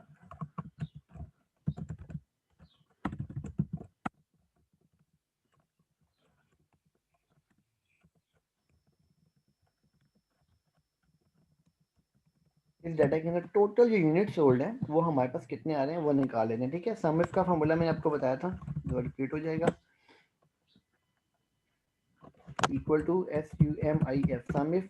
सबसे पहले मांग रहे रेंज, हम इसको रेंज दे देते हैं, ये हमारे पास रेंज है, ठीक है। क्राइटेरिया क्या है हमारे पास, ये हमारे पास क्राइटेरिया है, और सम रेंज क्या है हमारे पास, जिस डाटा का हमने सम करना है ये हमारे पास सम रेंज है, ये हमने सम कर दिया। अच्छा, अब आपसे मांगा ही जाता है कि आपसे ये कहा जाता है कि यार ये एक हाईलाइटेड सेल है, ठीक है, इस हाईलाइटेड सेल के अंदर जो सा भी नाम आ रहा है, ठीक है, उसका टोटल यूनिट सोल्ड यहाँ पे आ जाएगा। एक तो तरीका आपने देखा कि सम इफ का फार्मूला है, ठीक है, लेकिन सम इफ का फार्मूला ऑब्वियसली वो यूज होता है उसके लिए, नंबर्स के लिए, ठीक है। आपके पास कभी ऐसा डाटा भी हो सकता है कि नंबर्स की जगह कुछ और चीज़ हो, मिसाल के तौर पे इन सब के अगेंस्ट मैं यहाँ पे कहता हूँ इनकी कैटेगरी क्या है, क्लास क्या है, ये जितने भी हमारे पास ये रिप्रेजेंटेटिव है इनकी क्लास क्या है, किसी क्लास ए है, ठीक है, किसी क्लास बी है, किसी क्लास सी है, ठीक है, और किसी की डी है, ठीक है। अब मैं चाहता हूँ कि यार ये मैं यहाँ पे जब भी कोई नाम लिखूँ अवैस जहांगीर, ठीक है, तो मैं चाहता हूँ कि इसके यूनिट सोल्ड भी मेरे पास सामने विजिबल हो जाए और इसकी क्लास भी आ जाए मेरे पास, ठीक है। तो अब मैं एक फार्मूला यहाँ सम इफ का था वो भी पॉसिबल है, लेकिन यहाँ पे क्लास में तो नहीं ला सकता, तो वी लुकअप का फार्मूला लगाना है, ठीक है। अच्छा, वी लुकअप का फार्मूला कैसे काम करता है कि वी लुकअप आप फार्मूला टाइप करेंगे, ठीक है। सबसे पहले आपने देखनी है लुकअप वैल्यू, आपने क्या चीज़ किस नाम से लुकअप करना है। मैंने अवैस, यहाँ पे जो भी सेल में नंबर आ रहा होगा, फिर अवैस जहांगीर आ रहा है, मैंने इसको लुकअप करना है, कॉमा, आपके पास टेबल क्या है, आपने उस पूरे टेबल को सिलेक्ट करना है जिसके अंदर वो नाम भी आ रहा हो, ठीक है, और वो डाटा भी आ रहा हो जो आपने पिक कराना है, क्योंकि मैंने यहाँ पे ये नाम भी आ रहा है और ये डाटा जो हमने बेसिकली पिक करना है, ये पूरा टेबल सेलेक्ट करना है, ठीक है।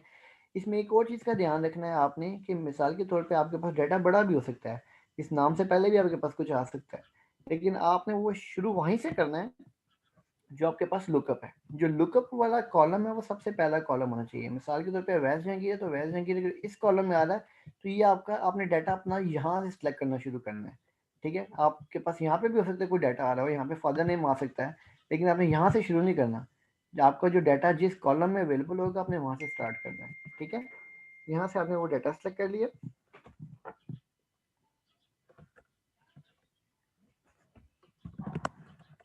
चलो ये आपके पास डाटा सेलेक्ट हो गया। आप दोबारा कॉमा पे डालते हैं, यहाँ पे देखें कॉमा मांग रहा है, कॉलम इंडेक्स नंबर, आपने बेसिकली उस कॉलम का नंबर बताना है जो आप डाटा उठाना चाह रहे हैं, ठीक है। मिसाल के तौर पे सबसे पहले मैं ये यूनिट सोल्ड उठाना चाह रहा हूँ, तो ये मेरे पास 3 कॉलम है, 1 2 3, ठीक है। तो यूनिट सोल्ड हमारा कौन सा कॉलम है, 2, सेकेंड नंबर का कॉलम है, तो यहाँ पे 2 लिख दूंगा, ठीक है, कॉमा। आगे आपसे पूछे कि अप्रोक्सीमेट चाहिए, एग्जैक्ट मैच चाहिए, हम लोगों ने इसको हमेशा एग्जैक्ट मैच रखना होता है, ठीक है। कुछ चांसेस हैं जिसमें अगर हमें अप्रोक्सीमेट में चाहिए अगर एग्जैक्ट ना मिल रहा हो, ठीक है, ब्रैकेट क्लोज। ये आपके पास फार्मूला लग गया जिसने आपको इसका टोटल बता दिया कि इसकी यूनिट सोल्ड कितना आ रहा है। इसी फार्मूला को हम कॉपी करके नीचे यहाँ पेस्ट करते हैं। इसमें छोटी सी अमेंडमेंट ये करेंगे कि अब हमें क्लास चाहिए, तो क्लास में जो हमारे पास कॉलम नंबर है 1 2 3, थर्ड कॉलम चाहिए, तो यहाँ पे हम इसको 2 की बजाय 3 कर देंगे, ठीक है। अब आप देखेंगे इसके अंदर मैं लेट्स सपोज नाम चेंज करता हूँ, जॉन स्मिथ, JOHNSMITH। इसने क्या किया कि जॉन स्मिथ की यूनिट सोल्ड और उसकी क्लास बता दी। तो ये बेसिकली वी लुकअप फार्मूला बहुत ज़्यादा आपको इसको यूज़ करना पड़ेगा, और बहुत ज़्यादा केसेस आते हैं हम फाइनेंस पर्सन के लिए कि आपकी दफ़ा डाटा होता है, आपने उसको लुकअप कुछ करना होता है, तो ये आपका वी लुकअप का formula.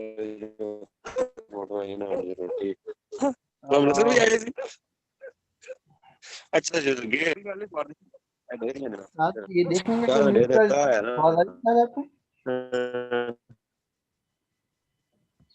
Guys who are not speaking, just mute yourself.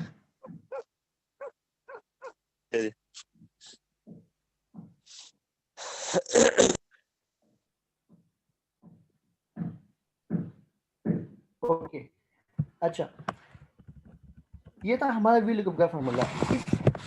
VLOOKUP फार्मूले से ज़्यादा एक और वर्सटाइल फार्मूला है जो आमतौर पे बहुत से लोग रिकमेंड करते हैं यूज़ करना। वो है दो फार्मूला से कम्बिनेशन, इंडेक्स एंड मैच। ठीक है, हम इसका रिजल्ट हम इंडेक्स और मैच से भी निकाल के देखेंगे। ठीक है,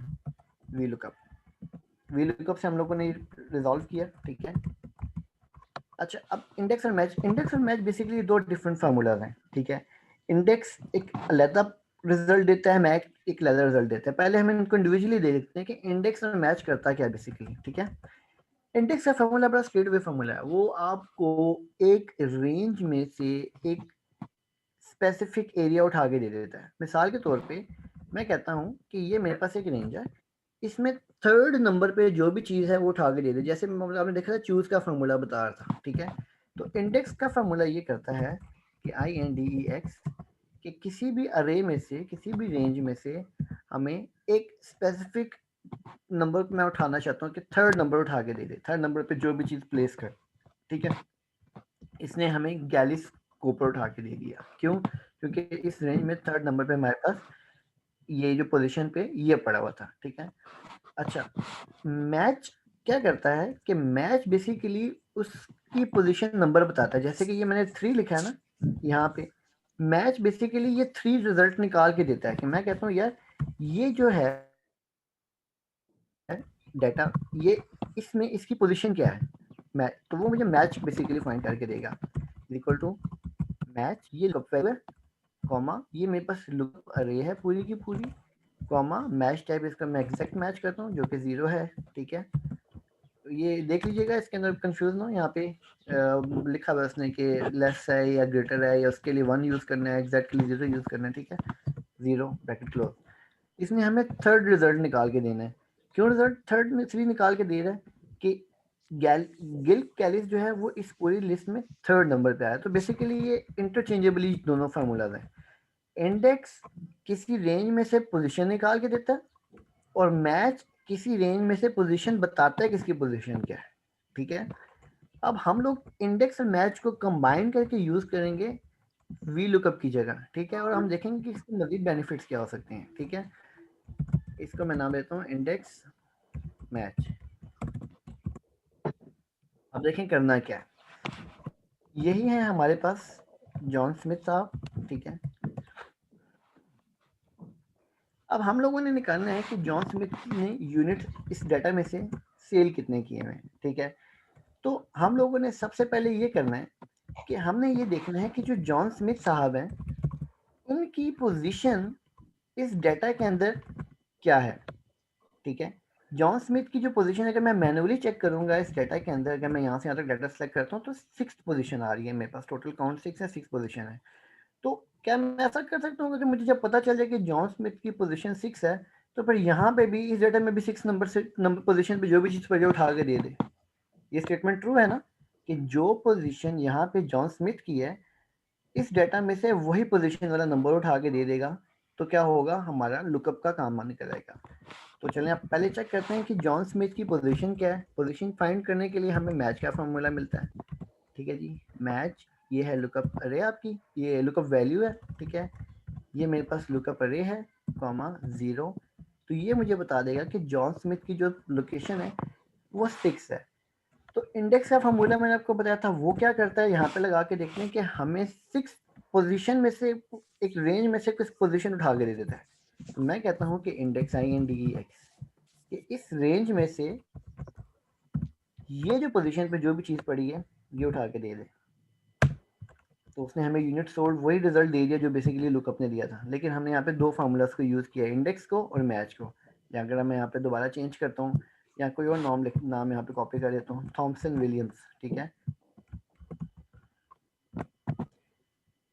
थॉमसन विलियम्स की ये देखें यूनिट सोल्ड यहाँ पे भी 178 178 क्या है कि उसकी जो पोजीशन थी वो 7 होगी है, तो एक्सेल से हमने कहा कि इसकी अगर 7 पोजीशन है तो इसमें इस लिस्ट में से भी 7 नंबर पे जो भी उठा के दे दे।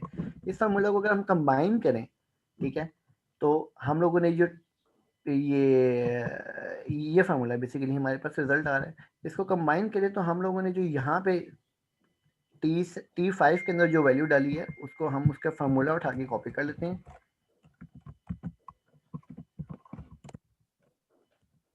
ये बेसिकली हमारे पास एक कंबाइंड फार्मूला बन गया।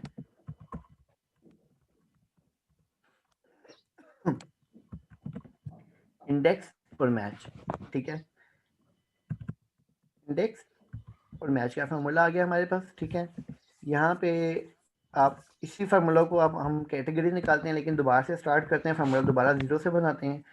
इसको आपने हमेशा कैसे यूज स्टार्ट करना है, आपने इंडेक्स स्टार्ट करना है, INDEX इंडेक्स, ठीक है जी। क्योंकि हम लोगों ने हमें रिजल्ट चाहिए, क्या रिजल्ट चाहिए हम लोगों को, हमें क्लास चाहिए, क्लास चाहिए थी, ठीक है। अच्छा, अब कितने नंबर वाली कितनी पोजीशन वाली चाहिए, पोजीशन फाइंड करने के लिए हम यूज करेंगे मैच, कि किस पोजीशन इस लिस्ट में से आपको कौन सी पोजीशन चाहिए।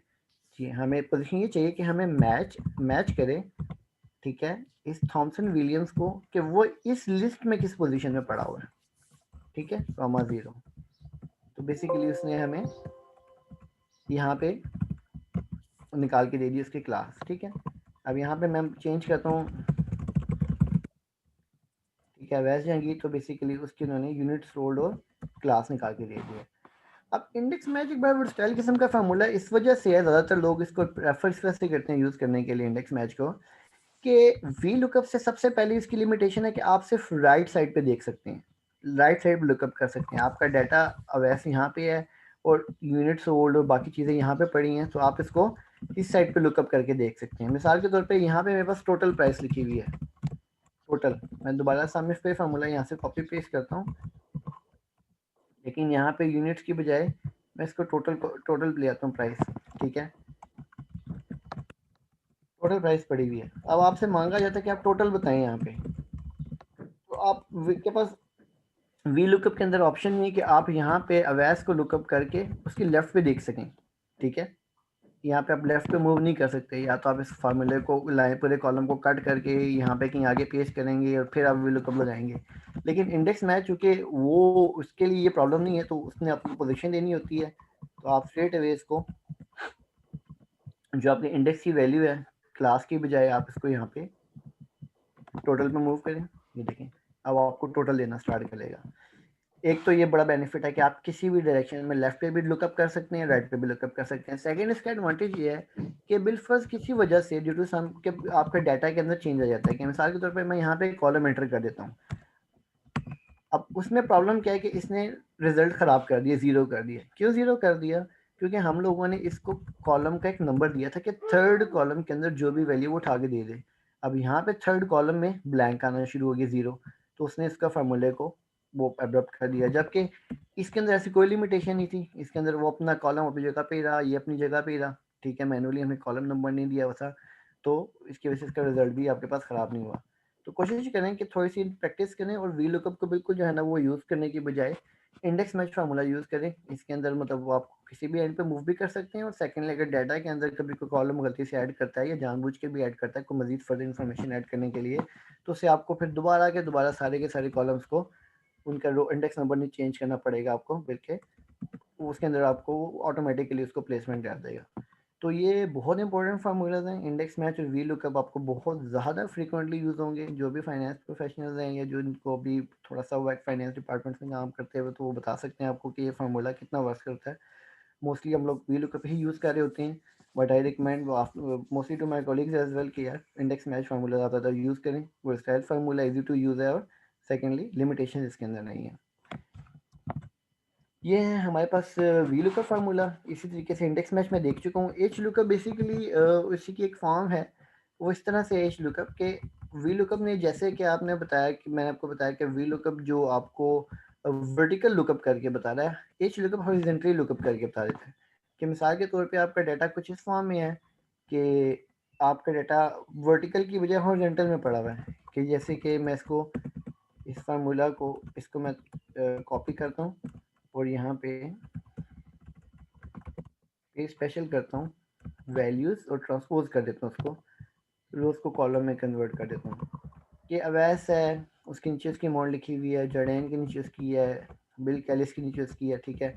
तो यहाँ पे आपको एच लुकअप यूज़ करना पड़ सके कि यार आप अवैस के अगेंस्ट में आप चाहते हैं कि जी अवैस की यूनिट से वो आ जाए मेरे पास, ठीक है। तो यहाँ पे आप एच लुकअप फार्मूला यूज़ कर सकते हैं, ठीक है। ये लुकअप वैल्यू है, कॉमा, ये टेबल अरे है, कॉमा। अब ये आपके पास इंडेक्स नंबर नीचे आपने देखना है कि कितने नंबर नीचे जाना है। एक ही नंबर है हमारे पास, केवल 2 ही कॉलम है, 2 कॉलम 0 या फॉल्स, जो मर्जी आप लिखना चाहें एग्जैक्ट मैच के लिए, ठीक है। तो ये एच का फार्मूला है, ठीक है। लेकिन बिल्कुल इसी तरीके से या आप इसको इंडेक्स मैच को भी यूज़ कर सकते हैं, ठीक है। इज इक्वल टू इंडेक्स, आपको क्या रिजल्ट चाहिए, आपको ये रिजल्ट चाहिए, ठीक है।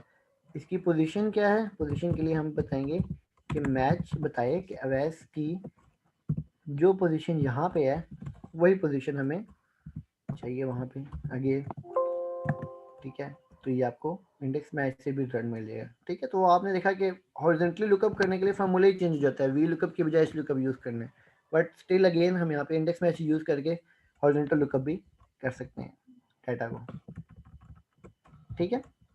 अच्छा, आगे आते हैं ऑफसेट और इनडायरेक्ट। अच्छा, ऑफसेट फार्मूला मैं अभी आपको बताता हूँ, लेकिन मेरे मोस्ट लाइकली हम इंशाल्लाह कल एक केस स्टडी करेंगे जिसके अंदर ऑफसेट भी वो से यूज़ करेंगे, उसका प्रॉपर हम यूज़ देखेंगे। ऑफसेट फार्मूला भी एक किस्म का लुकअप फार्मूला है, ठीक है। वो आपको किसी पर्टिकुलर प्लेस से या रेफरेंस से लुकअप करके देता है। हम उसका वो देख लेते हैं कि उसका वो बेसिकली सिंटैक्स क्या है ऑफसेट का। ऑफसेट का सिंटैक्स ये है कि आपको आप एक रेफरेंस देते हैं, ठीक है। रेफरेंस मतलब स्टार्टिंग पॉइंट दे देते हैं, ठीक है। अब मिसाल के तौर पे मैं आपको स्ट्रेट वे बताता हूँ दोबारा। यहाँ पे मैं चाहता हूँ कि अवैस जहांगीर की सेल्स की वैल्यू आ जाए, ठीक है, यूनिट सोल्ड की वैल्यू आ जाए, लेकिन हम ऑफसेट का फार्मूला यूज़ करते हैं। ऑफसेट का फार्मूला ये करेगा कि यार वो रेफरेंस देता हूँ, ये स्टार्टिंग पॉइंट है मेरा, ठीक है। रोज़, कितनी रोज़ ये फार्मूला आगे मूव करे या नीचे, कितना रोज़ नीचे मूव करे। अब बेसिकली अवैस देखा जाए तो यहाँ से सिर्फ एक नंबर नीचे है, ठीक है ना, एक नंबर नीचे वाली रो पे है, तो 1 लिखा। बेसिकली अब आपकी पोजीशन आ गई यहाँ पे, लेकिन हम लोगों को क्या चाहिए, यूनिट सोल्ड चाहिए। तो बेसिकली यूनिट सोल्ड 2 कॉलम्स आगे पड़े हुए हैं, तो यहाँ पे मैंने 2 किया। अब बेसिकली इसने मुझे यहाँ पे अवैस के यूनिट सोल्ड दे दी है, ठीक है। लेकिन अब इसको हम लोगों ने यहाँ पे तो मैंने मैनुअली इसकी लोकेशन दी है कि यार इससे एक कॉल रो नीचे आए और 2 कॉलम आगे जाए तो मेरे पास रिजल्ट आ गया, लेकिन इसको हमने ऑटोमेट करना होता है। ऑब्वियसली मैंने आपको पहले भी चीज़ बताई थी। तो इस तरीके से ऑटोमेट कैसे कर सकते हैं कि बजाय इसके कि मैं इसको बताऊं कि यार नीचे कितना आना है, ठीक है, क्योंकि यहाँ पे 2 नंबर ही आगे हमारे पास यूनिट सोल्ड रहेगा, वो तो यूज़ नहीं होगा, कॉलम रेफरेंस तो यूज़ चेंज नहीं होगा। हाँ, ये चेंज हो जाएगा अगर अवैस की जगह मैं कहता हूँ जर्डाइन है, तो यहाँ पे 1 की बजाय 2 आ जाए, तो स्ट्रेट अवे यहाँ पे दोबारा मैं मैच का फार्मूला यूज़ कर लेता हूँ, ठीक है। मैच फार्मूला बताएगा इसकी पोजीशन, दिस कॉमा इस पूरी लिस्ट के अंदर मैच पोजीशन बता देगा मुझे। अब मैंने बेसिकली ऑफसेट फार्मूला से इसको निकाल लिया। मैं यहाँ पे अगर नाम चेंज करता हूँ, ठीक है, तो अब इसने मुझे ऑफसेट फार्मूले के ज़रिए ये बता दिया कि कैल्विन की सेल्स कितनी आ रही है, ठीक है। ऑफसेट के और भी बहुत से बेनिफिट्स हैं, पूरा का पूरा डेटाबेस इसके अंदर उठाना चाहिए, अरे फार्मूलाज में भी यूज़ होता है, वो हम आगे देखेंगे इंशाल्लाह कि उसके अंदर क्या क्या चीज़ें मेरे पास अवेलेबल हैं। तो ऑफसेट के अंदर बड़ी वर्सटैलिटी मौजूद है, बहुत सी चीज़ें आप इसके अंदर पॉसिबली कर सकते हैं। ऑफसेट फार्मूले के अंदर हम लोगों ने कई चीज़ों के अंदर हमें डायनामिक रेंजेस चाहिए होती हैं, कई दफ़ा चार्ट्स के अंदर डायनामिक रेंज चाहिए होती हैं, कई दफ़ा नेम रेंजेस में चाहिए होती हैं, वहाँ पे भी हम ऑफसेट यूज़ कर रहे होते हैं फार्मूला। है बड़ा कम्प्लेक्स फार्मूलाज में भी यूज़ हो सकता है ये, तो इंशाल्लाह इसके भी हम मुख्तलिफ रेंजेस देखेंगे कि कहाँ किन एरियाज़ के अंदर इसको हम इस्तेमाल करते हैं, ठीक है। ऑफसेट, ऑफसेट के बाद इनडायरेक्ट है। इनडायरेक्ट फार्मूला चलिए मैं आपको अभी बता देता हूँ फॉर द टाइम बीइंग। इसका सिंपल कि इनडायरेक्ट फार्मूला बेसिकली होता क्या है वो हम देखेंगे बाद में, क्योंकि मेरी कई चीज़ों में मैं यूज़ करता हूँ, आप लोगों के साथ भी शेयर करूँगा वो सिनेरियोज। इनडायरेक्ट फार्मूला बेसिकली करता ये है कि एक रेफरेंस के अंदर फर्दर रेफरेंस को जाके ड्रिल डाउन करता है। मिसाल के तौर पे मेरे पास ये है सेल का रेफरेंस D5, ठीक है। मैं यहाँ लिखता हूँ D5, ठीक है। अब मैं अगर यहाँ पे लिखता हूँ इज इक्वल टू दिस, तो ऑब्वियसली मेरे पास D5 ही आएगा लिखा हुआ। लेकिन मैं कहता हूँ कि इस सेल क्या करे कि इसके अंदर जाए, सेल के अंदर देखे क्या रेफरेंस लिखा है D5, फिर उस D5 के अंदर जाके देखे कि क्या लिखा हुआ है। तो वहाँ पे बेसिकली मैं इंटरेक्ट का फार्मूला यूज़ कर सकता हूँ कि वो एक रेफरेंस के अंदर फर्दर रेफरेंस को जाके देखता है। ठीक है, D5 इस इंटरेक्ट फार्मूले ने देखा कि किस सेल के अंदर क्या लिखा हुआ है D5, अब वो जाके देखा कि D5 में बेसिकली क्या लिखा हुआ है, तो वो D5 में वैसे लिखा हुआ है। मैं इसको अगर D6 कर देता हूँ तो वो यहाँ पे इसको D6 में आता है। ये बेसिकली हम यूज़ कई दफ़ा तब करते हैं जब हम लोग एक्सेल को रेगुलर रूटीन नेचर के सिंटैक्स की बजाय खुद से सिंटैक्स देते हैं, वो फिर एक्सेल को कहते हैं कि वो उसको एज अ सिंटैक्स रीड करे। ठीक है, तो उसके लिए हम इंटरेक्ट का फार्मूला यूज़ करते हैं। वो हम इंशाल्लाह इसको देखेंगे क्या है। कि मिसाल के तौर पर एक छोटी सी और एग्जांपल आपको देता हूँ कि मेरे पास इक्वल टू सम है। मैं इस सब का सम करता हूँ आपके सामने। यहाँ मैंने सम किया। अब देखें सम करने में मैंने क्या लिखा हुआ है H5 से H90 तक। ठीक है, मैं यहाँ पे क्या लिखता हूँ कि H5 से H90 तक है इक्वल टू सम, इन सबको सम कर ले, वो ज़ीरो देगा। ठीक है ना, कि वो एक्सेल इसको रेफरेंस रेंज रीड ही नहीं कर रहा। मैं इसको फोर्सफुली कहता हूँ कि नहीं ये रेंज है, तो यहाँ पे मैं दोबारा इंटरेक्ट फार्मूला यूज़ कर सकता हूँ। ठीक है, तो ये अब बेसिकली इसके इस रेंज, पहले ये सम ने इसने लिया सम, फिर गया इस रेंज के अंदर, और फिर इंटरेक्ट का फार्मूला फर्दर इस रेंज, इसको रेंज कंसिडर किया उसने, उसने सम निकाल के दे दिया। ठीक है, तो इस इंशाल्लाह इसकी भी आपको मुख्तलिफ वेरिएशंस बताऊंगा कि ये हम इंटरेक्ट फार्मूला कैसे कैसे कहाँ का यूज़ कर सकते हैं। ठीक है, मल्टीपल आपके पास कई दफ़ा शीट्स होती हैं। ठीक है, आपने सब शीट्स सेम पैटर्न पे चल रही होती हैं, आपने कंसोलिडेटेड फार्मूला लगाना होता है। अब आप बजाय इसके कि हर शीट का रेफरेंस दें, आप यहाँ पे शीट्स का नाम लिख के उसके साथ इंटरेक्ट फार्मूला करके यूज़ कर सकते हैं। वो इंशाल्लाह मैं आपके साथ शेयर करूँगा कि इंटरेक्ट फार्मूला के मजीद यूजेज क्या आ सकते हैं हमारे पास। ठीक है, अच्छा ये थे हमारे पास लुकअप फार्मूलाज। ठीक है, बहुत इंपॉर्टेंट फार्मूलाज थे। ठीक है, उसके बाद हम लोग अपने नेक्स्ट फार्मूलाज की तरफ आते हैं, लॉजिकल फार्मूलाज। लॉजिकल फार्मूलाज के अंदर भी मैं थोड़ा सा गो थ्रू करूँगा, क्योंकि इसके अंदर बहुत इसके बेसिकली हमारे पास बहुत सी चीज़ें जो है ना लॉजिकल फार्मूलाज के अंदर लाइक आ रही होती हैं, स्पेसिफिकली कि जब हम बहुत डिटेल किस्म के एनालिसिस कर रहे होते हैं। ठीक है, लॉजिकल फार्मूलाज ये अंडरस्टैंडिंग जिसको हो जाती है, जो मेरी अपनी एक्सरसाइज रही है या मेरा एक अपना एक्सपीरियंस रहा है कि आप अगर लॉजिकल फार्मूलाज के अंदर स्ट्रॉन्ग हैं, लॉजिक्स क्रिएट करने में स्ट्रॉन्ग हैं, तो फिर प्रोग्रामिंग लैंग्वेज को आपको समझने के लिए इतना ज़्यादा प्रॉब्लम नहीं होगा।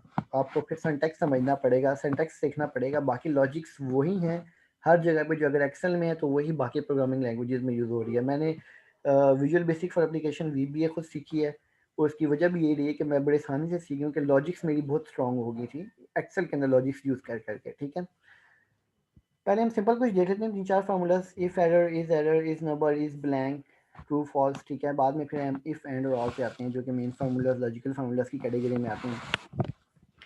अच्छा, इफ एरर बड़ा स्ट्रेट अवे फार्मूला है। आपके पास कभी भी कोई डाटा आ रहा हो जिसके अंदर कोई एरर आ जाए, तो आप उसको बता सकते हैं कि एरर की बजाय आपको क्या अवेलेबल कर दे। ठीक है, ये कोई सेकंड ऑपरेशन रन करना है, सेकंड ऑपरेशन रन कर दे। ठीक है, मिसाल के तौर पे मैंने यहाँ पे जैसे कि फार्मूला लगाया था वीलुकअप का। ठीक है, अब वीलुकअप का मैंने फार्मूला लगाया था यहाँ पे मैंने, तो फर्स्ट करो कि मैं यहाँ पे ऐसा नाम लुकअप करने को दे देता हूँ कि यार जो यहाँ पे लिस्ट में मौजूद नहीं है। ठीक है, तो वो आपको यहाँ पे एरर दे देगा। तो आप कहते हैं कि यार इन केस एरर आ जाएगा, तो आप यहाँ पे इफ एरर स्टार्ट में ऐड कर लें कि ये रिजल्ट, ये आपका क्या नाम है फार्मूला है। फार्मूला करने के बाद अगर आता है एरर, तो एरर के केस में क्या करें। ठीक है, तो अब एरर के केस में कुछ भी करा लें, यहाँ पे कोई ऑपरेशन मजीद ऐड करवा लें, यहाँ पे सिंपल को स्टेटमेंट दे दें। मैं यहाँ पे सिंपल स्टेटमेंट दे देता हूँ कि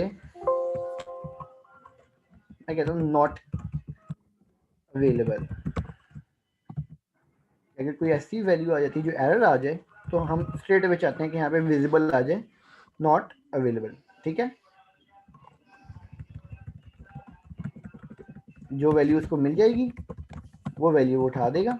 ठीक है, जो वैल्यू उसको नहीं मिलेगी वो वहाँ पे स्ट्रेट अवे क्या कह देगा कि this value is not available. ठीक है, तो या आप इसके अगेंस्ट अगेन कोई ऑपरेशन परफॉर्म करना चाहें क्या नॉट अवेलेबल की बजाय आप कहें जी कि अगर एरर आ जाए तो वो क्या करे कि इस सब का सम दे दे, कि अगर एरर आ जाए तो इन सब का सम उठा के दे दे, तो वो आपको सबका सम उठा के दे देगा अगर एरर आ जाए। मिसाल के तौर पे अभी तो 552 दे रहा है क्योंकि जर्डीन मिल गया इसको, ठीक है, लिस्ट में, लेकिन अब अगर कुछ ऐसी चीज़ है जो लिस्ट में नहीं मौजूद, ठीक है, तो वो उसने उस सब का सम उठा के दे दिया हमें, ठीक है। तो ये इफ एरर का फार्मूला है। इस error if error interchangeably use हो रहे होते हैं, ठीक है।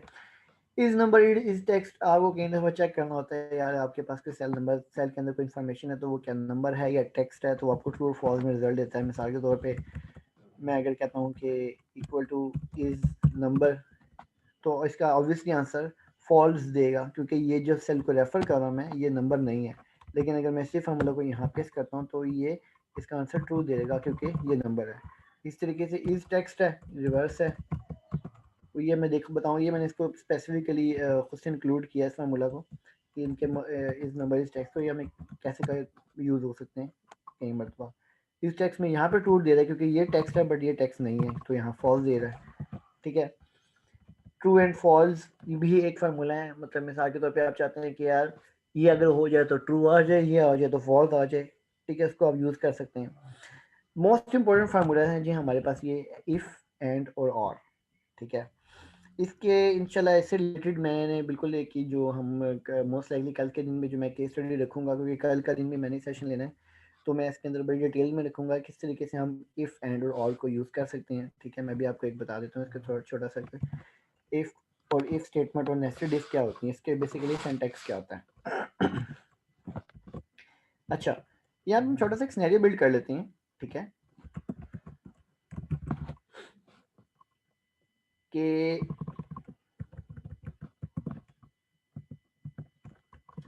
ये हम यहाँ पे छोटा सा एक सिनेरियो बिल्ड कर लेते हैं कि हम लोगों को हमें एक इसमें ना एक कमीशन की परसेंटेज डाल देते हैं, ठीक है। 5% कमीशन है, 5% कमीशन कैलकुलेट करना है, ठीक है। लेकिन 5% कमीशन सिर्फ उनको मिलेगा जिनकी सेल्स 1000 से ज़्यादा है, ठीक है। अब यहाँ पे एक कंडीशन आ गई, अब हम इसको किस तरीके से फुलफिल करें, फार्मूला डिज़ाइन करते हैं कि यार जहाँ पे भी हमारे पास सेल्स वैल्यू 5% से सॉरी सेल्स वैल्यू 1000 से ज़्यादा हो, यहाँ पे मैं थ्रेशोल्ड भी लिख देता हूँ, ये है परसेंटेज, और यहाँ पे मैं लिख देता हूँ थ्रेशोल्ड, ठीक है। थ्रेशोल्ड इज आवर 1000, ठीक है। तो अब मैं यहाँ पे कहता हूँ कि जब भी हमारे पास जो सेल्स की वैल्यू है वो 1000 से ज़्यादा, तो उसके ऊपर 5% कमीशन अप्लीकेबल हो जाए। हम कई दफ़ा ये चीज़ इस तरह से बनाते हैं मैनेजमेंट परस्पेक्टिव से कि ताकि मैनेजमेंट मुख्तलिफ ऑप्शंस को प्ले करना चाहे तो वो प्ले कर सके। यहाँ पे अगर वो देखना चाहे कि यार चलो 5% की बजाय 6% दे दें, कितनी कॉस्ट होगी, थ्रेशोल्ड 1000 की बजाय 5% दे दें, कितनी कॉस्ट होगी, ठीक है ना। तो मैनेजमेंट पसंद करती है कि उनके लिए बड़ी इजी टू यूज़ शीट हो, ताकि उसके अंदर सिर्फ इनपुट सेल्स के अंदर ऐड चेंज वैल्यूज चेंज करें और अपना रिजल्ट देख लें कि भाई इसमें क्या फ़र्क आ रहा है, क्या चेंज आ रहा है, ठीक है। तो हम फार्मूला बनाते हैं यहाँ पे इफ़ स्टेटमेंट यूज़ करके, इज इक्वल टू इफ़। अच्छा, अब इफ़ के बारे में सबसे पहली चीज़ तो ये देख लें, इफ़ के 3 पार्ट्स हैं इफ़ कंडीशन के। पार्ट नंबर 1 है टेस्ट, टेस्ट करता है कि आप जो भी कंडीशन दे रहे हैं वो यहाँ पे ट्रू है या नहीं है। अगर ट्रू, उसका सेकंड पार्ट क्या होता है इफ फार्मूले का, कि अगर तो ट्रू है तो फिर क्या करना है, और थर्ड पार्ट क्या होता है कि अगर फॉल्स है तो फिर क्या करना है, ठीक है। स्ट्रेट अवे इफ के 3 पार्ट्स हैं। नंबर 1 पहला टेस्ट परफॉर्म करता है कि यार आपने जो टेस्ट किया है वो के टेस्ट क्या है, ठीक है, ये है, वो है, ग्रेटर है, लेस है, इक्वल के दिस है या नहीं है। उसके बाद अगर तो वो लॉजिकल टेस्ट ट्रू होता है तो फिर क्या करना है, अगर फॉल्स होता है तो फिर क्या करना है। ये इफ की 3 कंडीशन है, तीन पार्ट्स हैं बेसिकली सिंटैक्स में। हमने जी लॉजिकल टेक्स्ट पहले लगाना है। लॉजिकल टेक्स्ट क्या लगाना है कि इफ ये जो वैल्यू है टोटल इज ग्रेटर देन और इक्वल टू 1000 या 1000 से बड़ी हो, greater than equal to this, ठीक है। अब सबसे पहले मैं एक काम बल्कि ये करता हूँ आपकी आसानी के लिए कि मैं इफ की बजाय स्ट्रेट अवे सिर्फ ऑपरेटर यूज करके, लॉजिकल ऑपरेटर यूज करके देखते हैं रिजल्ट क्या आता है। This is greater than is equal to this, इसने ट्रू दिया ऑप्शन, मैंने इसी फार्मूले को नीचे कॉपी किया, इसने ट्रू दिया option answer, false false true. Basically मैंने स्ट्रेट अवे सिर्फ लॉजिकल ऑपरेटर यूज किया ग्रेटर देन इक्वल टू का, और हमें बता रहा है कि कहाँ कहाँ पे हमारी ये जो स्टेटमेंट है ट्रू आएगी। ठीक है, ये आपके यहाँ पे समझ आ रहा है। अब हम दोबारा यहाँ पे स्टार्ट करते हैं इफ से। इफ ये हमारा लॉजिकल टेस्ट है जी, अगर तो इस टेस्ट का रिजल्ट ट्रू आता है कि अगर ये वैल्यू 1000 से बड़ी है तो क्या करें, this multiply by this F4। ये मैं 4 का बटन प्रेस कर रहा हूँ, फ्रीज कर रहा हूँ, हमारा लास्ट पार्ट यही है, हमने रेफरेंसेस कैसे यूज करने हैं। ठीक है, अच्छा तो ये मैंने बता दिया कि भाई अगर तो लॉजिकल टेस्ट ट्रू आता है तो ट्रू के केस में क्या करें, और अगर फॉल्स आता है तो फॉल्स के केस में क्या करें। दोनों ऑप्शंस बता देनी हमने इसको, वो फिर आगे एक खुद परफॉर्म करेगा। हम कहते हैं फॉल्स के केस में इसको एन ए लिख दे या खाली जीरो कर दे, कुछ भी कर दे। ठीक है, ये कोई और ऑपरेशन कर दें, वो भी हम देख लेंगे कि उसमें क्या करना है। ठीक है, तो ये अब आप देखेंगे कि ये मैंने फॉर्मूला लगाया, यहाँ पे मैं इसको स्ट्रेट अवे कॉपी पेस्ट करता हूँ। ठीक है, ये आ गया मेरे पास इसका रिजल्ट कि यार जहाँ जहाँ पे भी हमारे पास वो था कंडीशन ट्रू हो रही थी 1000 से ऊपर, वहाँ पे इसने अप्लाई कर दिया उस कमीशन को। ठीक है, जैसे कि मैं आपको कह रहा था कि यार मैनेजमेंट देखना चाहती है कि यार चलो यार हमारा बजट है ज़्यादा 1079, बल्कि हमारा थोड़ा सा ज़्यादा बजट है, तो हम इसको 6% करके देखें तो क्या बनता है। ठीक है जी, वो अभी 1200 बन रहा है।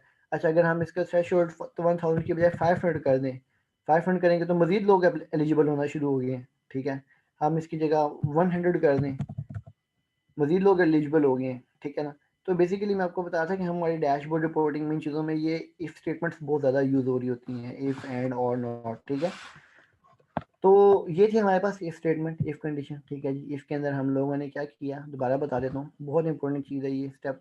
अक्सर लोग कंफ्यूज रहते हैं कि इफ स्टेटमेंट के हमारे पास 3 पार्ट है। पहला पार्ट होता है लॉजिकल टेस्ट, कोई भी टेस्ट आपने यहाँ पे देना है वो परफॉर्म करना है। सेकंड पार्ट होता है कि अगर वो टेस्ट ट्रू होता है तो आपने क्या कैलकुलेशंस करनी, that could be anything, that could be anything, multiplication है, कोई लुकअप है, कोई सम इफ है, कुछ भी आप करवाना चाहें करवा सकते हैं। और अगर फॉल्स हो जाए तो फिर क्या करें, that again could be anything. मिसाल के तौर पे मैं अपनी पहली कंडीशन यूज़ करता हूँ कि यार 5% कमीशन है, 1000 थ्रेश होल्ड है। मैनेजमेंट डिसाइड करती है यार चलो अगर जो जिसने 1000 से ऊपर सेल नहीं कर सका ना, ठीक है ना, तो उसको ईद आ रही है यार या क्रिसमस आ रही है, तो 50 रुपीज़ जो है ना, या $50 या वट्स एवर द मार्क्स, वो 50 उसको मिल जाए, एटलीस्ट 50 इसको जो है ना क्या नाम है बोनस मिल जाए या कमीशन मिल जाए। ठीक है, तो अब क्या करेगा कि जहाँ जहाँ पे भी एलिजिबल था वहाँ पे उसने परसेंटेज निकाल दिया, जहाँ पे एलिजिबल नहीं था वहाँ पे फ्लैट उसने 50 सबके लिए कमीशन रख दिया। ठीक है, सो बेसिकली ये आप इस तरीके से यूज़ कर सकते हैं इसी के अंदर। अच्छा इफ़ के बाद इफ के साथ एक चीज़ मैं यहाँ पे वैसे ऐड करना मिस कर गया हूँ कि नेस्टेड इफ। नेस्टेड इफ होता है कि आपने इफ कंडीशंस के अंदर फर्दर इफ लगानी हो कि अगर तो ये हो जाए तो फिर इफ, फिर पॉसिबिलिटीज आ सकती हैं, फिर इफ वो नेस्टेड इफ भी आ सकते हैं। वो इंशाल्लाह हम बाद में इसको डिस्कस करेंगे। आज हम इसको यहाँ तक एंड और तक आगे लेके आते हैं, लॉजिकल कंप्लीट करते हैं। ठीक है, अच्छा एंड और बेसिकली जब आपके पास मोर देन वन कंडीशन, अभी आपने देखा कि हमारे पास एक कंडीशन थी सिर्फ कि यार 1000 से ऊपर हो। ठीक है ना, आपके पास मोर देन वन कंडीशन हो और आप फिर उसमें चाह रहे हो कि इधर ऑल शुड बी ट्रू और if any should be true, possibility है। मिसाल के तौर पे एंड का ऑप्शन जो यूज होता है, एंड ऑपरेटर, यहाँ अभी हमने इसकी बात की, एंड ऑपरेटर ये होता है एंड ऑपरेटर कि वो आपके पास जब भी लॉजिकल टेस्ट परफॉर्म करते हैं मल्टीपल, सबके रिजल्ट इक्वल नहीं, ट्रू नहीं आते, तब तक वो ट्रू नहीं देता है।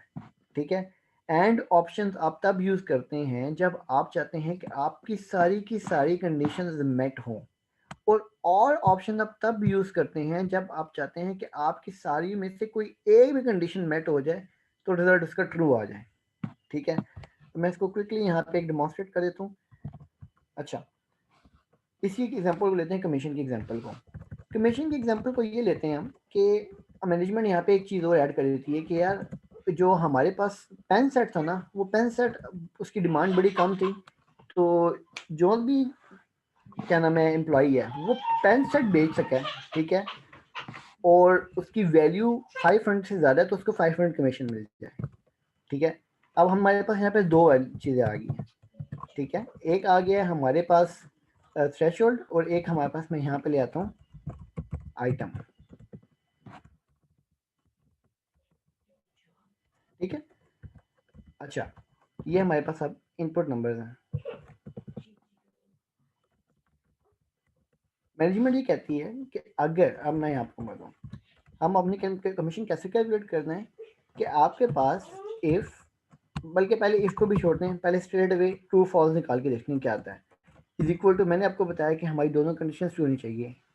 एंड का फॉर्मूला यूज़ करते हैं। पहली लॉजिक क्या है जी हमारे पास? पहली लॉजिक है कि this amount should be greater than equal to this amount, ठीक है। एंड सेकेंड लॉजिक क्या है हमारे पास कि this value should be equal to this value. ये अब हमारे पास दो कंडीशंस आ गई हैं, ठीक है, दो लॉजिकल स्टेटमेंट्स आ गई हैं। अब देखते हैं कि ये हमारे पास कहाँ कहाँ पे ट्रू आती हैं। देखें जी, ये हमारे पास ट्रू आई है एक यहाँ पे,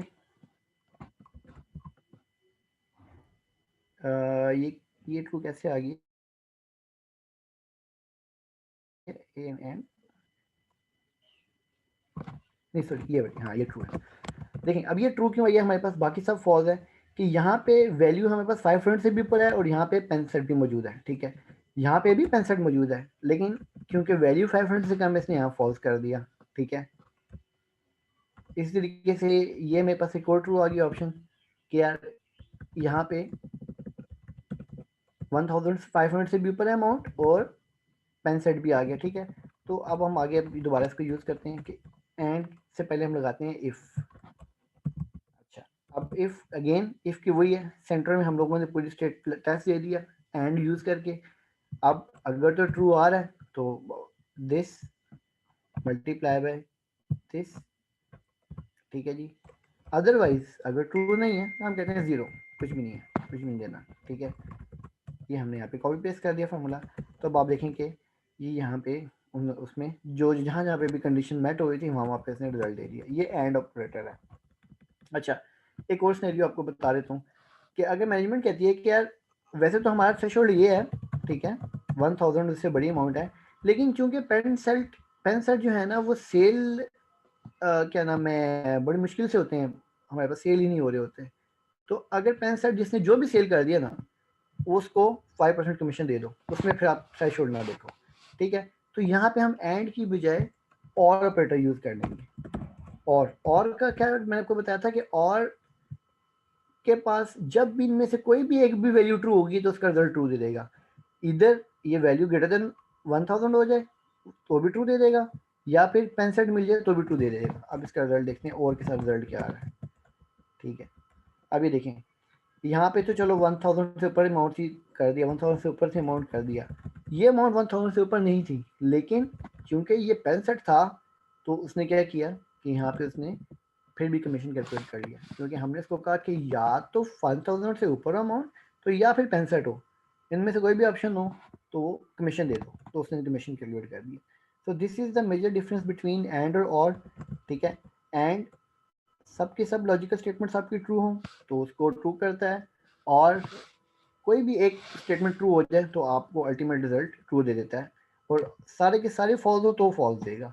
एंड के अंदर एक भी लॉजिकल स्टेटमेंट फॉल्स हो जाए तो वो उसका एंड रिजल्ट फॉल्स आएगा, ठीक है। तो इंशाल्लाह हम इसको मल्टीपल एरियाज में हम इसको देखेंगे, क्योंकि ये बहुत समझ लें कमरसम किस्म का टॉपिक है, और बहुत सी हमारी डैशबोर्ड रिपोर्टिंग, बहुत सी हमारी जो है ना फॉर्मूलेटिंग इसके ऊपर डिपेंड कर रही होती है, एंड और नॉट के ऊपर। तो इसका ये बेसिक सिंटैक्स हम लोगों ने देखा। इंशाल्लाह इसको जो है ना फर्दर डिटेल में आगे जब अपने सिनेरियोस को देखने होंगे, केस स्टडीज को देखने होंगे, तो उसमें हम इसका मजीद एप्लीकेबिलिटी देखेंगे। साथ डू वी हैव टाइम और should I cover these to tomorrow? साथ can you hear me?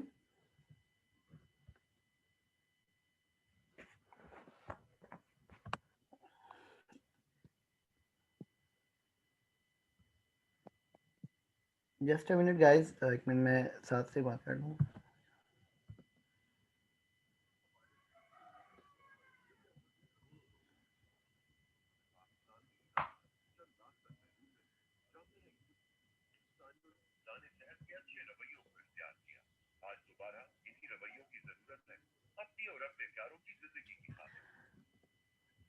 Hello sir, जी आप अवेलेबल हैं रूम पे? अच्छा बस मैं वो चलिए मैं सुबह कॉल करूँगा रूम पे आके। जी सर आवाज़ आ रही है आपको? Yes, I sorry, I was away. Just came अच्छा back. मैं पूछ रहा था कि अभी हमारे पास फर्दर टाइम है, क्योंकि मैं सिर्फ मेरे पास 2 रह गए हैं, लेकिन ये थोड़े से डिटेल्ड हैं। मैं चाह रहा था कि अगर अभी है टाइम तो ठीक है, नहीं तो कल मैं फर्स्ट सेशन भी करके उसके बाद केस स्टडी कर लूँगा। अभी आपको कितना टाइम लगेगा मजीद? सिर्फ सेल्फ रेफरेंस के ऊपर 15 minutes and further arrays formula wild card पे 15 में 30 मिनट्स फर्दर। 30 मिनट्स लगेंगे। आप क्योंकि मैं स्टूडेंट चाह से रहा हूँ पूछ ये लेते हैं। स्पेसिफिक मेरा ख्याल है डिटेल। चैट में पूछ लेते हैं कि what the participant want, if they want के दे वांट टू कंटिन्यू तो हम कर लेते हैं, कोई मसला नहीं। जी जी प्लीज, ठीक है। यार आप सब बता दें, हम फिर चैट में बता दें, तो जो ज्यादा वोट्स जो होंगे हम we will go with that. तो हर आप सब अपने चैट में अपना यस नो के साथ वोट कर दें। Either you want to continue for half an hour or you want to do it tomorrow.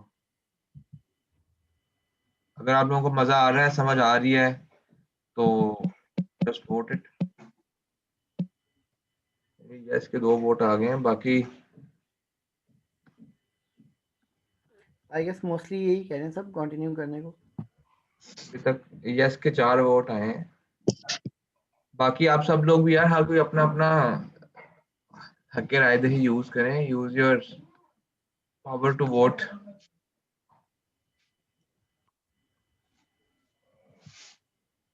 1 2 3 4 5 6 नहीं, वैसे ठीक है 6 सर, यस आई आ। गेस कंटिन्यू करते हैं। I think you should ji continue. Majority ठीक is है। saying that they are हाँ enjoying it. They want to learn. Yes, you can continue, Brad. अच्छा यार, ओके थैंक यू। ओके यार guys, एक बहुत बहुत बहुत क्रिटिकल बहुत इंपॉर्टेंट चीज़ है सेल रेफरेंस, ठीक है। उसके उसके अंदर cell reference basically straight away, जैसे मैं अभी आपको बार बार बता था कि मैं फोर्थ साइन पर प्रेस करता हूँ, डॉलर का साइन एक विजिबल हो जाता है हमारी रेफरेंसेस के साथ, ठीक है। वो कब कब कैसे कैसे क्यों की जरूरत होता है, क्योंकि उसमें आपके पास ना बहुत ज़्यादा इश्यूज आ जाते हैं सेल रेफरेंसेस को यूज़ करने में, ठीक है। आप अगर सेल रेफरेंस प्रॉपर्ली यूज़ नहीं कर पा रहे तो आपके जब फार्मूलाज को आप ड्रैग करते हैं तो वो लिंक्स कहाँ से कहाँ चले जाते हैं, ठीक है। मिसाल के तौर पर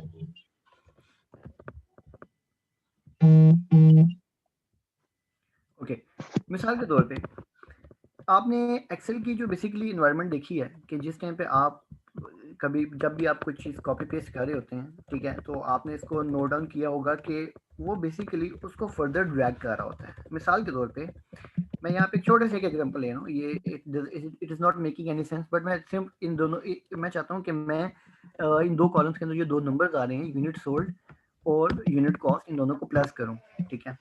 अब देखो एक्सेल के अंदर ये सबसे बड़ी बहुत बहुत अच्छी फंक्शनैलिटी है कि आपको एक दफ़ा फार्मूला लगाया और आपने सबको कॉपी पेस्ट कर दिया, अब वो सारे के सारे लिंक्स खुद से मूव हो रहे हैं with the passage of time, I mean the way you are dragging it down further, ठीक है।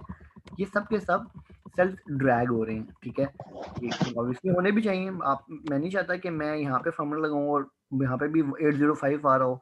मैं चाह रहा हूँ कि वो नीचे मूव करे, एक ही फार्मूले से मेरा सारा का सारा काम हो गया। But there are cases when we don't want the cell to move its place, ठीक है। फॉर एग्जाम्पल बिल्कुल स्ट्रेट अवे बात करें, अगर हम सब कंडीशन इफ एंड और की हटा दें, यहाँ पे मैं कहता हूँ कि भाई कमीशन कैलकुलेट करना है, ठीक है। अब मुझे सेल रेफरेंस का अभी तक आइडिया नहीं है कि एब्सोल्यूट रेफरेंस क्या होता है, रिलेटिव रेफरेंस क्या होता है। मैं कहती हूँ दिस मल्टीप्लाई बाय दिस, ठीक है। कॉपी किया, ओके दैट्स गुड, 200 बिल्कुल ठीक निकला है। इसको मैं कॉपी करके पेस्ट करता हूँ, यहाँ पे एरर आ गया। एरर क्यों आ गया? अगर मैं यहाँ पे F2 प्रेस करता हूँ तो मुझे नजर आएगा कि यार ये तो नीचे मूव हो गया, साथ में ये भी नीचे मूव हो गया। आज मैं इसको दोबारा पकड़ के यहाँ पे ऊपर करता हूँ, ठीक है। फिर मैं फर्दर कॉपी पेस्ट करता हूँ अगेन, अब मेरे पास फिर एरर आएगा, ठीक है ना। तो बेसिकली यहाँ पे मुझे रेफरेंस का पता नहीं है। अब मुझे अच्छी तरह से याद है, मुझे शुरू में एक दफ़ा एक बड़े अर्ली ईयर्स में मुझे इस किस्म की क्वेरी आई थी, मुझे नहीं पता था, तो मैंने फिर दारी पता है जुगाड़ तो लगाना था कुछ ना कुछ, तो मैंने यहाँ पे परसेंटेज ऐड कर दी पहले 5%, ठीक है। 5% कमीशन ऐड कर दिया मैंने यहाँ पे, और फिर मैंने सबको यहाँ पे मल्टीप्लाई करना शुरू कर दिया, दिस मल्टीप्लाई बाय 5%। अब मैं ड्रैग करता जाऊँगा, अब मेरा रिजल्ट ठीक आता जाएगा, ठीक है ना। लेकिन this is not the solution. यहाँ पे करना ये होता है कि हम लोग चाहें तो इस सेल को यहीं पे फ्रीज कर सकते हैं और इस सेल को यहाँ पे हम रिलेटिव रह सकते हैं, ठीक है। अब उसका तरीका ये है कि आपने साइन के साथ डॉलर का सिंबल यूज कर लें, ठीक है। मिसाल के तौर पे मैं चाहता हूं कि ये I3 है बेसिकली सेल मेरे पास, तो मैं ये चाहता हूं कि ये I3 में जब भी नीचे कॉपी पेस्ट करूं I3 ही रहे, बजाय इसके कि ये I4 हो। आप देख रहे हैं यहाँ पे अब ये I4 हो गया। तो इसके लिए करना ये होगा मुझे कि यहाँ पे मैं I के साथ डॉलर का साइन लगा दूंगा, ठीक है। अब जब मैं I के साथ डॉलर का साइन लगा रहा हूँ, सॉरी यहाँ पे I और 3 दोनों के साथ मैं डॉलर का साइन लगा देता हूँ, ठीक है। I के साथ डॉलर का साइन लगाने का मतलब है कि अब ये I भी फ्रीज हो गया। 3 के साथ डॉलर का साइन लगाने का मतलब ये कि 3 भी फ्रीज हो गया। मतलब मैं अब इसको चाहे यहाँ पे कॉपी पेस्ट करूँ चाहे यहाँ पे कॉपी पेस्ट करूँ, ये अपनी जगह से मूव होने वाला नहीं, ठीक है। हाँ, अगर मैं लेट्स सपोज अगली एग्जांपल हम बाद में देखते हैं। यहाँ पे मैंने अब क्या किया कि इसको दोनों जगह पे मैंने यहाँ पे अभी मुझे चूंकि मैं नीचे कॉपी पेस्ट कर रहा हूँ, मैं नीचे कॉपी पेस्ट कर रहा हूँ ना कॉलम आई के अंदर ही, मैं आई के साथ डॉलर का साइन नहीं भी लगाऊंगा तो भी कोई प्रॉब्लम नहीं है, ठीक। तो क्या होगा कि हर सेल में वो यहाँ पे 5% ही आ रहा है, क्योंकि मैंने 3 से नीचे 4 5 6 7 नीचे जा रहा हूँ और वो 3 मैंने फ्रीज कर दिया है, तो वो 3 अपनी जगह पे फ्रीज है। हाँ, लेकिन अगर मैं राइट साइड पे जाऊंगा तो वो क्या करेगा कि वो आगे मूव कर देगा, क्योंकि मैंने आई को लॉक नहीं किया, ठीक है। तो आई से जे पे तो मूव कर गया, लेकिन मैं फर्दर नीचे मूव करूंगा वो 3 को नहीं हटाएगा। 3 आपके सामने हमेशा जहाँ पे भी देखेंगे 3 अवेलेबल है, रो नंबर 3 फ्रीज है, ठीक है। लेकिन आई फ्रीज नहीं किया था, तो मैं यहाँ पे अब आई भी फ्रीज कर देता हूँ। इसको कहते हैं हम एब्सोल्यूट रेफरेंस, ठीक है। ये हमारे पास एब्सोल्यूट रेफरेंस है, ठीक है। तो अब मैं इसको मल्टीप्लाई करा सकता हूँ अपने इसके साथ। इसको हम लोगों ने कोई डॉलर का साइन यूज नहीं करना, इसको कहते हैं हम रिलेटिव रेफरेंस। कि रिलेटिव रेफरेंस है कि जैसे जैसे हम लोग रेफरेंस कॉपी पेस्ट करेंगे फर्दर उसी तरीके से वो रेफरेंस नीचे मूव होगा, ठीक है।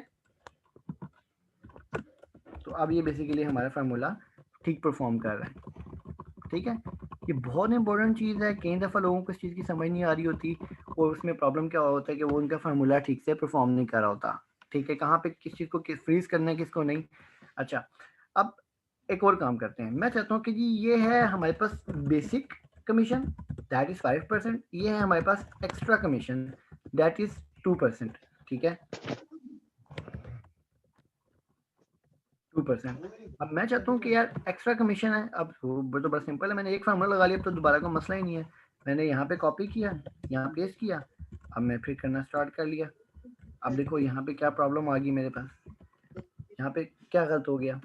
यहाँ गलती है क्योंकि देखो मेरा काम है, मैंने सिर्फ एक टाइम वन टाइम फार्मूला लगाना है, फिर मैंने कॉपी पेस्ट करना है, ठीक है। अब मैंने उसी फार्मूले को कॉपी पेस्ट किया, उससे प्रॉब्लम क्या हुआ कि एक तो ये यहाँ पे मूव नहीं हुआ 2% पे, और सेकेंडली ये टोटल अमाउंट उठ के कमीशन के ऊपर लगी। मुझे तो टोटल का कमीशन चाहिए था।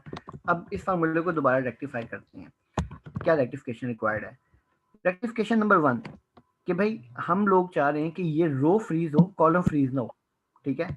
आई जे पे मूव कर जाए, ठीक है, लेकिन 3 अपनी जगह से मूव ना करे। तो पहली तो हमारी कंडीशन ठीक होगी कि ये फार्मूला चेक करने मैंने दोबारा कॉपी पेस्ट किया है, ये आई से उठ के जे पे तो आ गया है, लेकिन ये अपनी जगह मूव नहीं होना चाहिए था। इसको अब हम क्या कहते हैं कि ये जो कॉलम एच है, ये बेसिकली कॉलम एच मूव ना हो यहाँ पे, ठीक है। डॉलर का साइन कॉलम एच के साथ, ताकि हम नीचे बेशक मूव करें 5 से 6 पे भी मूव हो, 7 पे भी मूव हो, लेकिन आगे मूव ना हो, ठीक है। अब चेक करते हैं हमारा फार्मूला कैसे परफॉर्म कर रहा है। वाओ ग्रेट, अभी हमारा फार्मूला बिल्कुल ठीक परफॉर्म कर रहा है कि ये यहाँ से यहाँ पे कमीशन रेट भी उठा लिया और ये इधर से आगे भी मूव नहीं हुआ। अब इसको नीचे तरह कॉपी पेस्ट करते हैं, देखते हैं। ये देखिए, अब आपने बात बेसिकली इसको बोलते हैं पार्शियल रेफरेंस, ठीक है। कि आपने पार्शियली रो या पार्शियल कॉलम को आपने यहाँ पे मूव कर लिया, ठीक है। अब इसकी एक बड़ी ही कम्प्रिहेंसिव किस्म की एक एग्जांपल है जिससे मोस्ट लाइक इंशाल्लाह आपको ये एब्सोल्यूट रेफरेंस पार्शियल रेफरेंस आपको क्लियर हो जाएगा।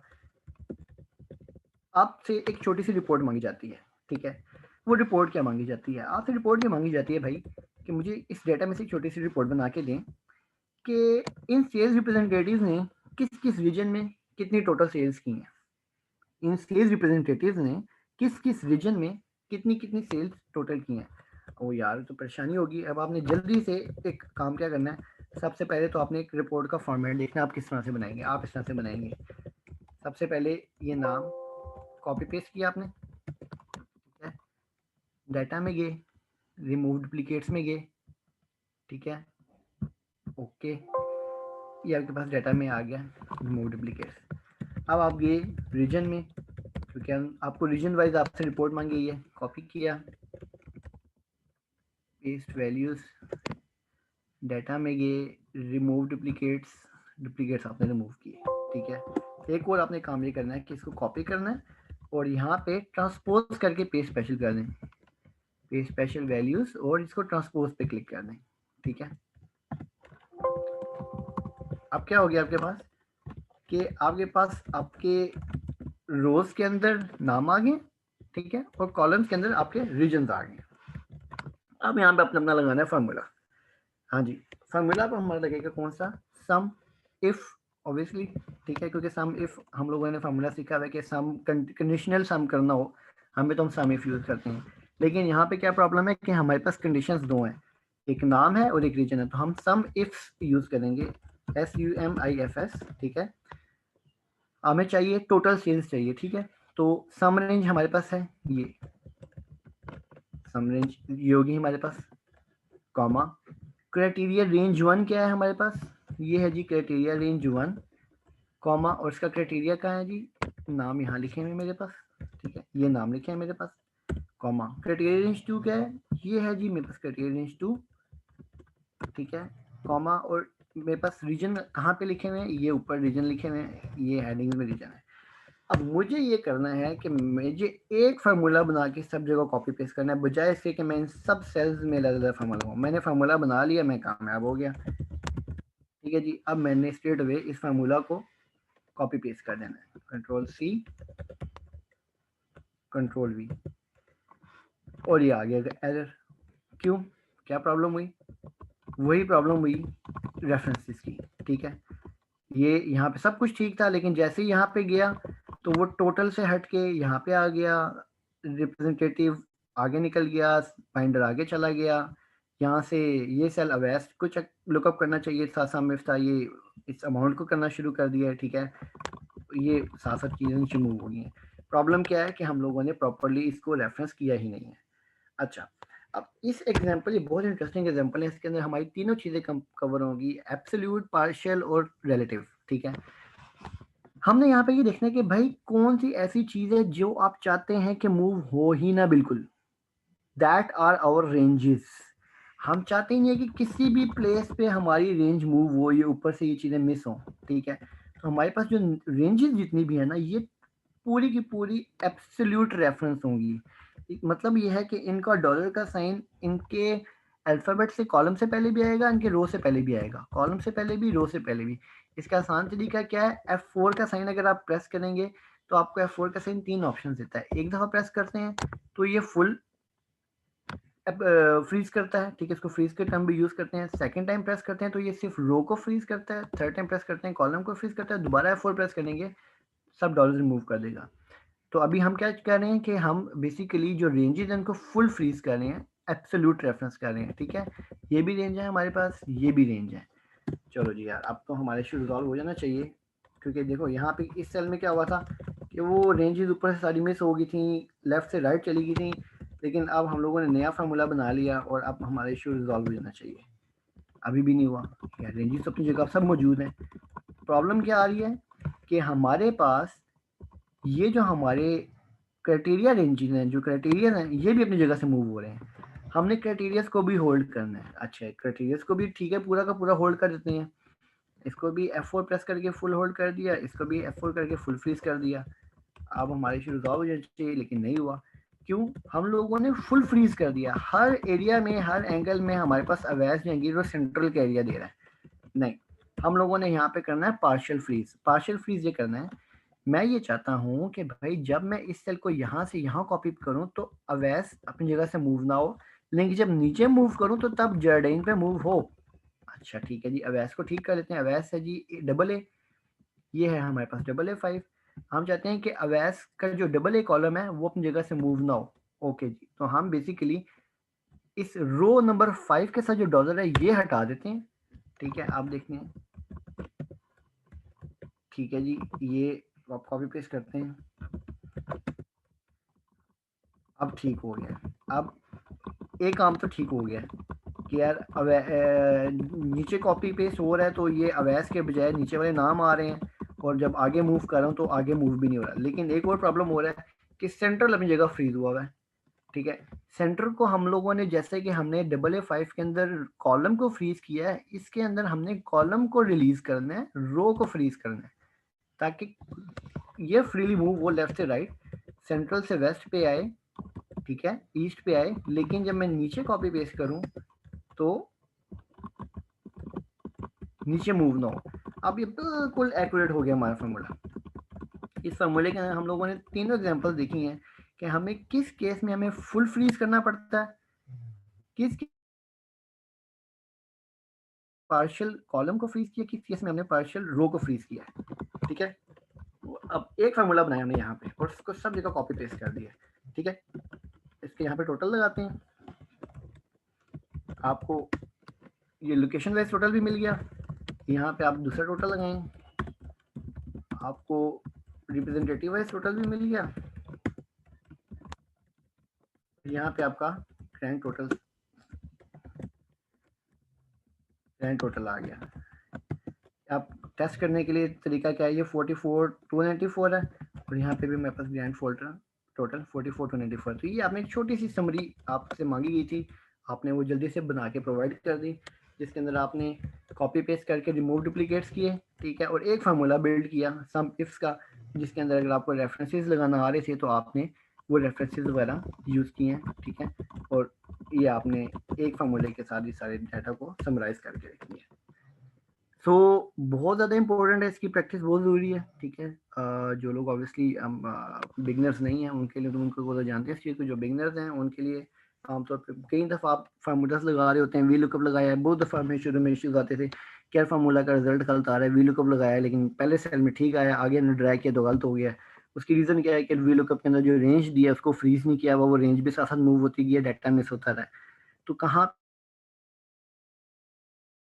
पे किस चीज़ को फुल आपने फ्रीज करना है, कहाँ पे पार्शियल फ्रीज करना है, कहाँ बिल्कुल फ्रीज नहीं करना, ये बहुत इंपॉर्टेंट है। हम लोग जितने भी एग्जांपल्स भी देखते रहे हैं उस दौरान भी मैं आपको चीज़ें बताता रहूँ, लेकिन आपको मैंने बताया था बार बार कि हम देखेंगे बाद में, तो ये बार बार ये चीज़ यूज़ होती है। ठीक है, सेल रेफरेंसेस, तो ये बहुत ज़्यादा इंपॉर्टेंट है, इसकी आप लोगों ने फर्दर प्रैक्टिस करनी है। ठीक है, अच्छा, लास्ट चीज़ जो है मेरे पास लिस्ट में वो आ रही है वाइल्ड कार्ड एंड अरे फार्मूला। अच्छा, अरे फार्मूला मैं फॉर द टाइम बिंग आज स्किप करूंगा, क्योंकि अरे फार्मूलाज के अंदर बहुत सी चीज़ों की डिटेल है, ये समझ लें कोड पंडोरा बॉक्स है। ठीक है, अभी मैं सिर्फ एक वाइल्ड कार्ड को थोड़ा सा एक्सप्लेन कर देता हूँ कि वाइल्ड कार्ड बेसिकली क्या चीज़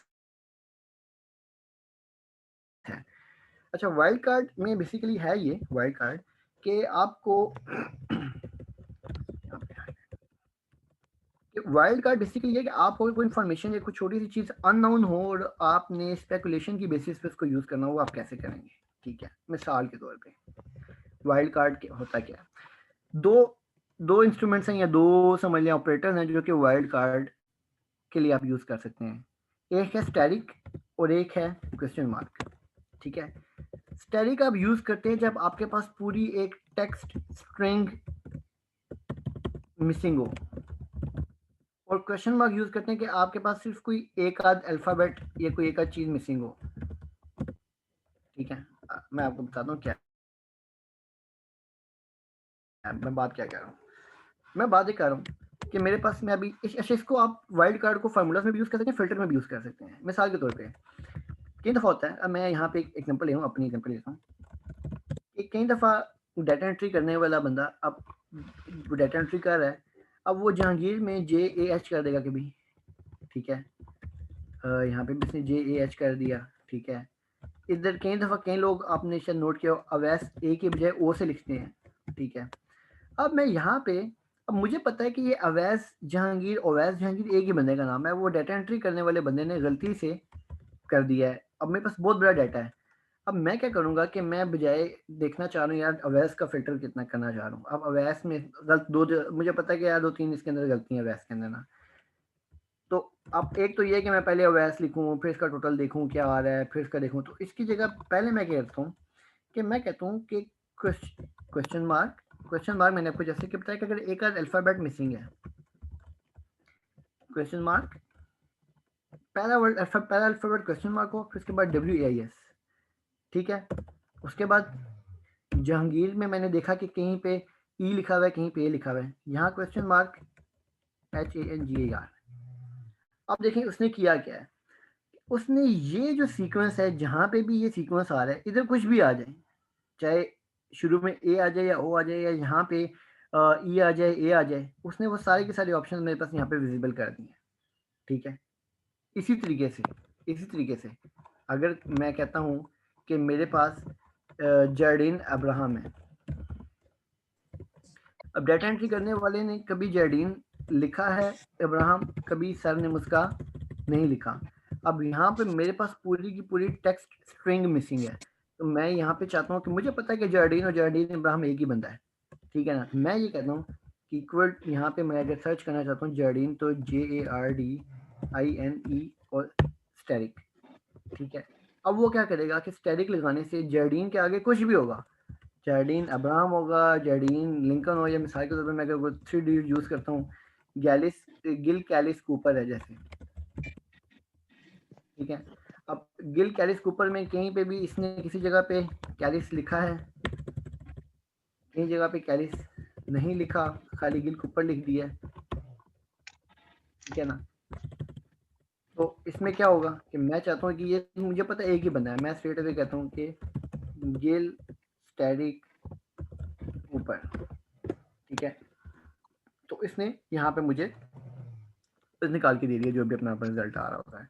इसी चीज़ को हम यूज़ कर सकते हैं एज अ फार्मूला के तौर पे भी, फार्मूलाज के अंदर भी इसको हम यूज़ कर सकते हैं कि मिसाल के तौर पे मैं चाहता हूँ कि यार मुझे अवैस जहांगीर का ही समिश चाहिए, ठीक है। अब मुझे पता है कि यहाँ पे अवैस को लिखने में क्या क्या गलतियाँ हुई हुई हैं, तो मैं स्ट्रेट अवे क्या कहता हूँ जी कि सम इफ, ठीक है, रेंज क्या है जी मेरे पास, ये रेंज है, कॉमा क्राइटेरिया क्या है, अब क्राइटेरिया मैं लेके आता हूँ AWASJEHNGAR, कॉमा, और ये मेरे पास सम रेंज है, ठीक है। तो यहाँ पे प्रॉब्लम क्या आ रहा है कि इसने, सॉरी, ये टोटल सेल्स का सम लेते हैं,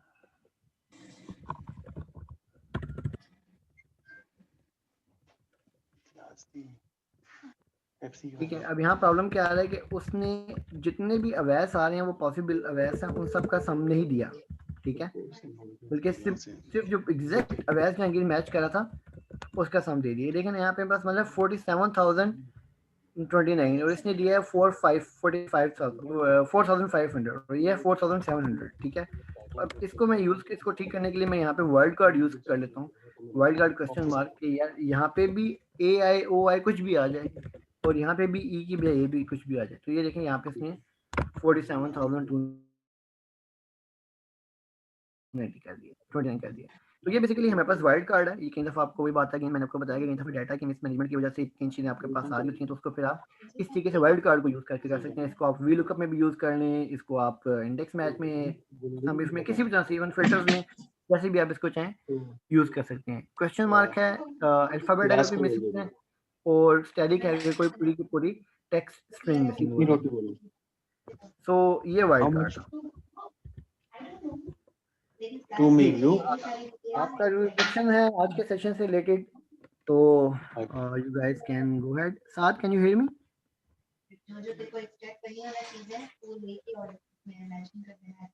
साथ, कैन यू हियर मी? दे दिए, या तो वो पिक्चर्स हटा दो इसमें से और इनको एक्सप्लेन कर दो।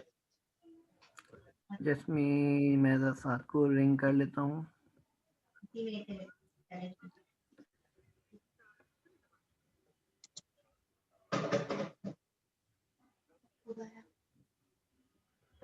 जी जो है आ जाए, क्लोज करना जी जी। Okay, thank you everyone. For your time and I hope कि आप लोगों ने काफी यार चीजें। मैंने कभी जस्ट वास्ट टाइम किसी की क्यूरी है तो ये आवाज आ रही है सर। मैंने जी कहा जी अगर वैसे आ कभी रही है। क्यूरी के लिए किसी पूछा कि किसी को भी क्यूरी है तो पूछ लें। देखेंगे कोई क्वेश्चन में आई है किसी की, नहीं तो फिर हम इसे क्लोज करते हैं। अभी चैट में मुझे कोई क्वेरी नजर नहीं आ रही। अगर कोई क्वेश्चन है किसी का तो आप लोग पूछ सकते हैं, otherwise we will close the session. कोई कमेंट है, कोई फीडबैक है, कोई क्वेश्चन है तो you can ask.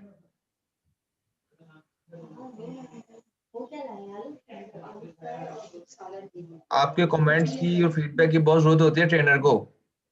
It's really important, आप फीडबैक भी दिया करें साथ साथ, खामोशी अच्छी चीज नहीं है।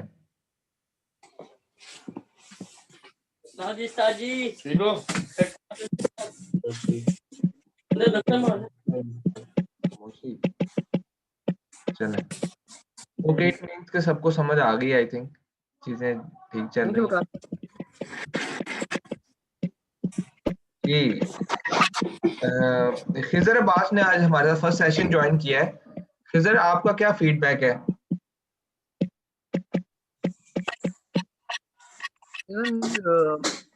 माइक अनम्यूट करके भी आप बता सकते हैं। अरे ये तो लगा बताता हूँ। जी खिजर। जी सर, लाओ बहुत बेचारा अच्छी भी लाओ। लर्निंग है, हमें काफ़ी चीज़ें नहीं मिल रही हैं सर की तरफ से। बिकॉज एक्सेल जो है इसका तो बड़ा फाइनेंस में बहुत ज़्यादा यूज़ होता है, ये बेसिक टूल है। और साथ हम और जी भी बिल्कुल कुछ ऐसे ही है, एक्सेल सॉफ्टवेयर जो का है ना नाम वो मतलब समझ ये नहीं आ आपके रहा। करियर को बड़ा एक्सेलरेट कर सकता है। बड़ा इंपॉर्टेंट टूल है, अगर आप इसकी पावर को जो है ना वो समटाइम हम इग्नोर करते हैं। खास तौर पे फाइनेंस प्रोफेशनल्स के लिए ये बहुत पावरफुल टूल है। ये टूल आपको आएगा देन आप नेक्स्ट लेवल पे जा सकते हैं ना। आप पावर बीआई और इससे नेक्स्ट अब अपर लेवल जो एनालिसिस लेवल टूल्स है, फिर आप उसकी तरफ जो है ना मूव करते हैं। फिर आपको एक्सेल ही अगर नहीं आ रही ठीक, तो फिर आपके लिए ना चीजों को करना, आगे चलना, फिर डेलीगेट करना वो थोड़ा मुश्किल हो जाता है। तो समटाइम टीम में जो इनएफिशिएंसी चल रही होती है, तो काम अगर लेट से कि 10 मिनट में हो सकता है, टीम 1 घंटा लगा रही है उसको, तो आप उसको फिर ना फिक्स नहीं कर सकते। तो सीखना बहुत जी जरूरी है एग्जैक्टली। ग्रो करने के लिए। और अपनी चीज अपने काम में प्रोडक्टिविटी में एफिशिएंसी लाने के लिए बहुत जरूरी है कि आप इसको चीज सीखें। और मैं तो खुद थैंकफुल हूँ वैस के लिए कि he agreed to give time, because I know him since last 7 to 8 years और he has been phenomenal in Excel. तो इवन ऑन जॉब भी हर कोई अवैस से एक्सेल सीख रहा होता है, तो आई थॉट व्हाई नॉट हम पब्लिक को भी इससे जो है ना वो मुस्तफीद करें। So I really appreciate Avas and I also appreciate all of you कि आप लोग जी थैंक यू सर। सीख रहे हैं इसको। और बस मेरी यही है कि आप लोगों से कि आप लोग यार इसको जो है लाइव आके अटेंड करें। ठीक है, सुस्ती होती है, वीकेंड है, लेकिन इंशाल्लाह this will pay you back. आपको इससे फायदा बहुत ज्यादा होगा। और बिकॉज हम आहिस्ता आहिस्ता प्रोग्रेस कर रहे हैं टुवर्ड्स कॉम्प्लेक्स एरियाज। लेकिन प्रॉब्लम ये है कि हम चूंकि सबको साथ लेके चलना है, तो हम बेसिक्स को भी टच कर रहे हैं साथ साथ, ताकि अगर किसी की बेसिक्स क्लियर नहीं है, बेसिक्स थोड़ी वीक है, तो वो भी स्ट्रेंथन हो जाए। मे बी किसी लेक्चर में आपको 10 अगर हम पॉइंट्स डिस्कस कर रहे हैं, शायद आपको 5 आते हो, 6 आते हो, लेकिन आपको इंशाल्लाह नई चीज लाजमी सीखने को मिलेगी, दिस आई कैन गारंटी।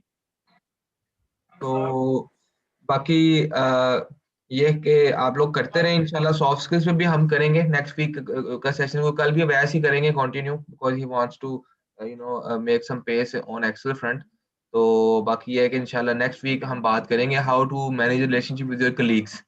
तो उसमें हम ऑफिस पॉलिटिक्स के ऊपर बात करेंगे खास तौर पे, बिकॉज उसकी वजह से हमारी जॉब पे परफॉर्मेंस बड़ी इम्पैक्ट हो रही होती है। हमने ऑन जॉब रिलेशनशिप्स कैसे मैनेज करने हैं, लोगों को हैंडल कैसे करना है।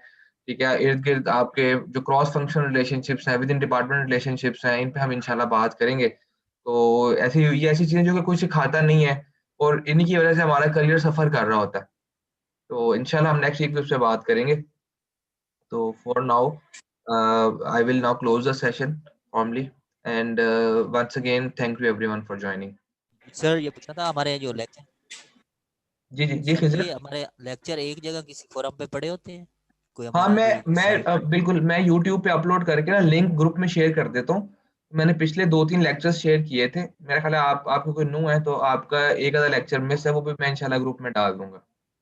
ठीक है, थैंक यू सर। हाँ, बाकी आप लोग लाजमी एक दफा तो सेशन अटेंड करते हैं ना, इसके बाद भी लाजमी वीडियोस देखा करें जरूर, ताकि जो चीज है वो रिवाइज हो जाए। बिकॉज एक दफा सुनने से कभी भी आप चीज सीख नहीं सकते जब तक आप उसको रिपीट नहीं करेंगे। रेपिटेशन से चीज आती है, ठीक है ना। तो जब जी, आप उसको एक दफा भी बेशक रिवाइज कर लें, रिवाइज लाजमी करें, बिकॉज उससे आपकी रिटेंशन बेहतर होगी, आप जो फर्दर कॉम्प्लेक्स एरियाज है वहां रिलेट कर सकेंगे। बिकॉज हम हर जो कॉन्सेप्ट दे रहे हैं उसका कहीं ना कहीं नेक्स्ट लेवल पे कहीं ना कहीं उसमें यूज होना है, ठीक है। हम केस स्टडीज जी। डिस्कस करेंगे, उसमें हम रेफर कर रहे होंगे, तो इसलिए अगर वो पुरानी चीजें आपको याद नहीं होंगी या ग्रिप नहीं होगी तो आप बेहतर तरीके से उसको नहीं कर पाएंगे। इस पे फाइनेंशियल मॉडलिंग पे भी जाएंगे सर? नहीं, वो इस कोर्स का पार्ट नहीं है, क्योंकि वो थोड़ा सा कह लें कि ये हमने ये कोर्स डिजाइन किया था अर्ली करियर, कह लें कि 4 to 5 6 years वाले। फाइनेंशियल मॉडलिंग एक थोड़ी सी डिफरेंट फील्ड है और वो थोड़ी कॉम्प्लेक्स है, ठीक है। हम इंशाल्लाह उस पर भी बाद में आएंगे, नेक्स्ट हम कोर्स लॉन्च करेंगे उस पर भी, फाइनेंशियल मॉडलिंग पे भी। Abbas is very much hands on and adept on financial modeling।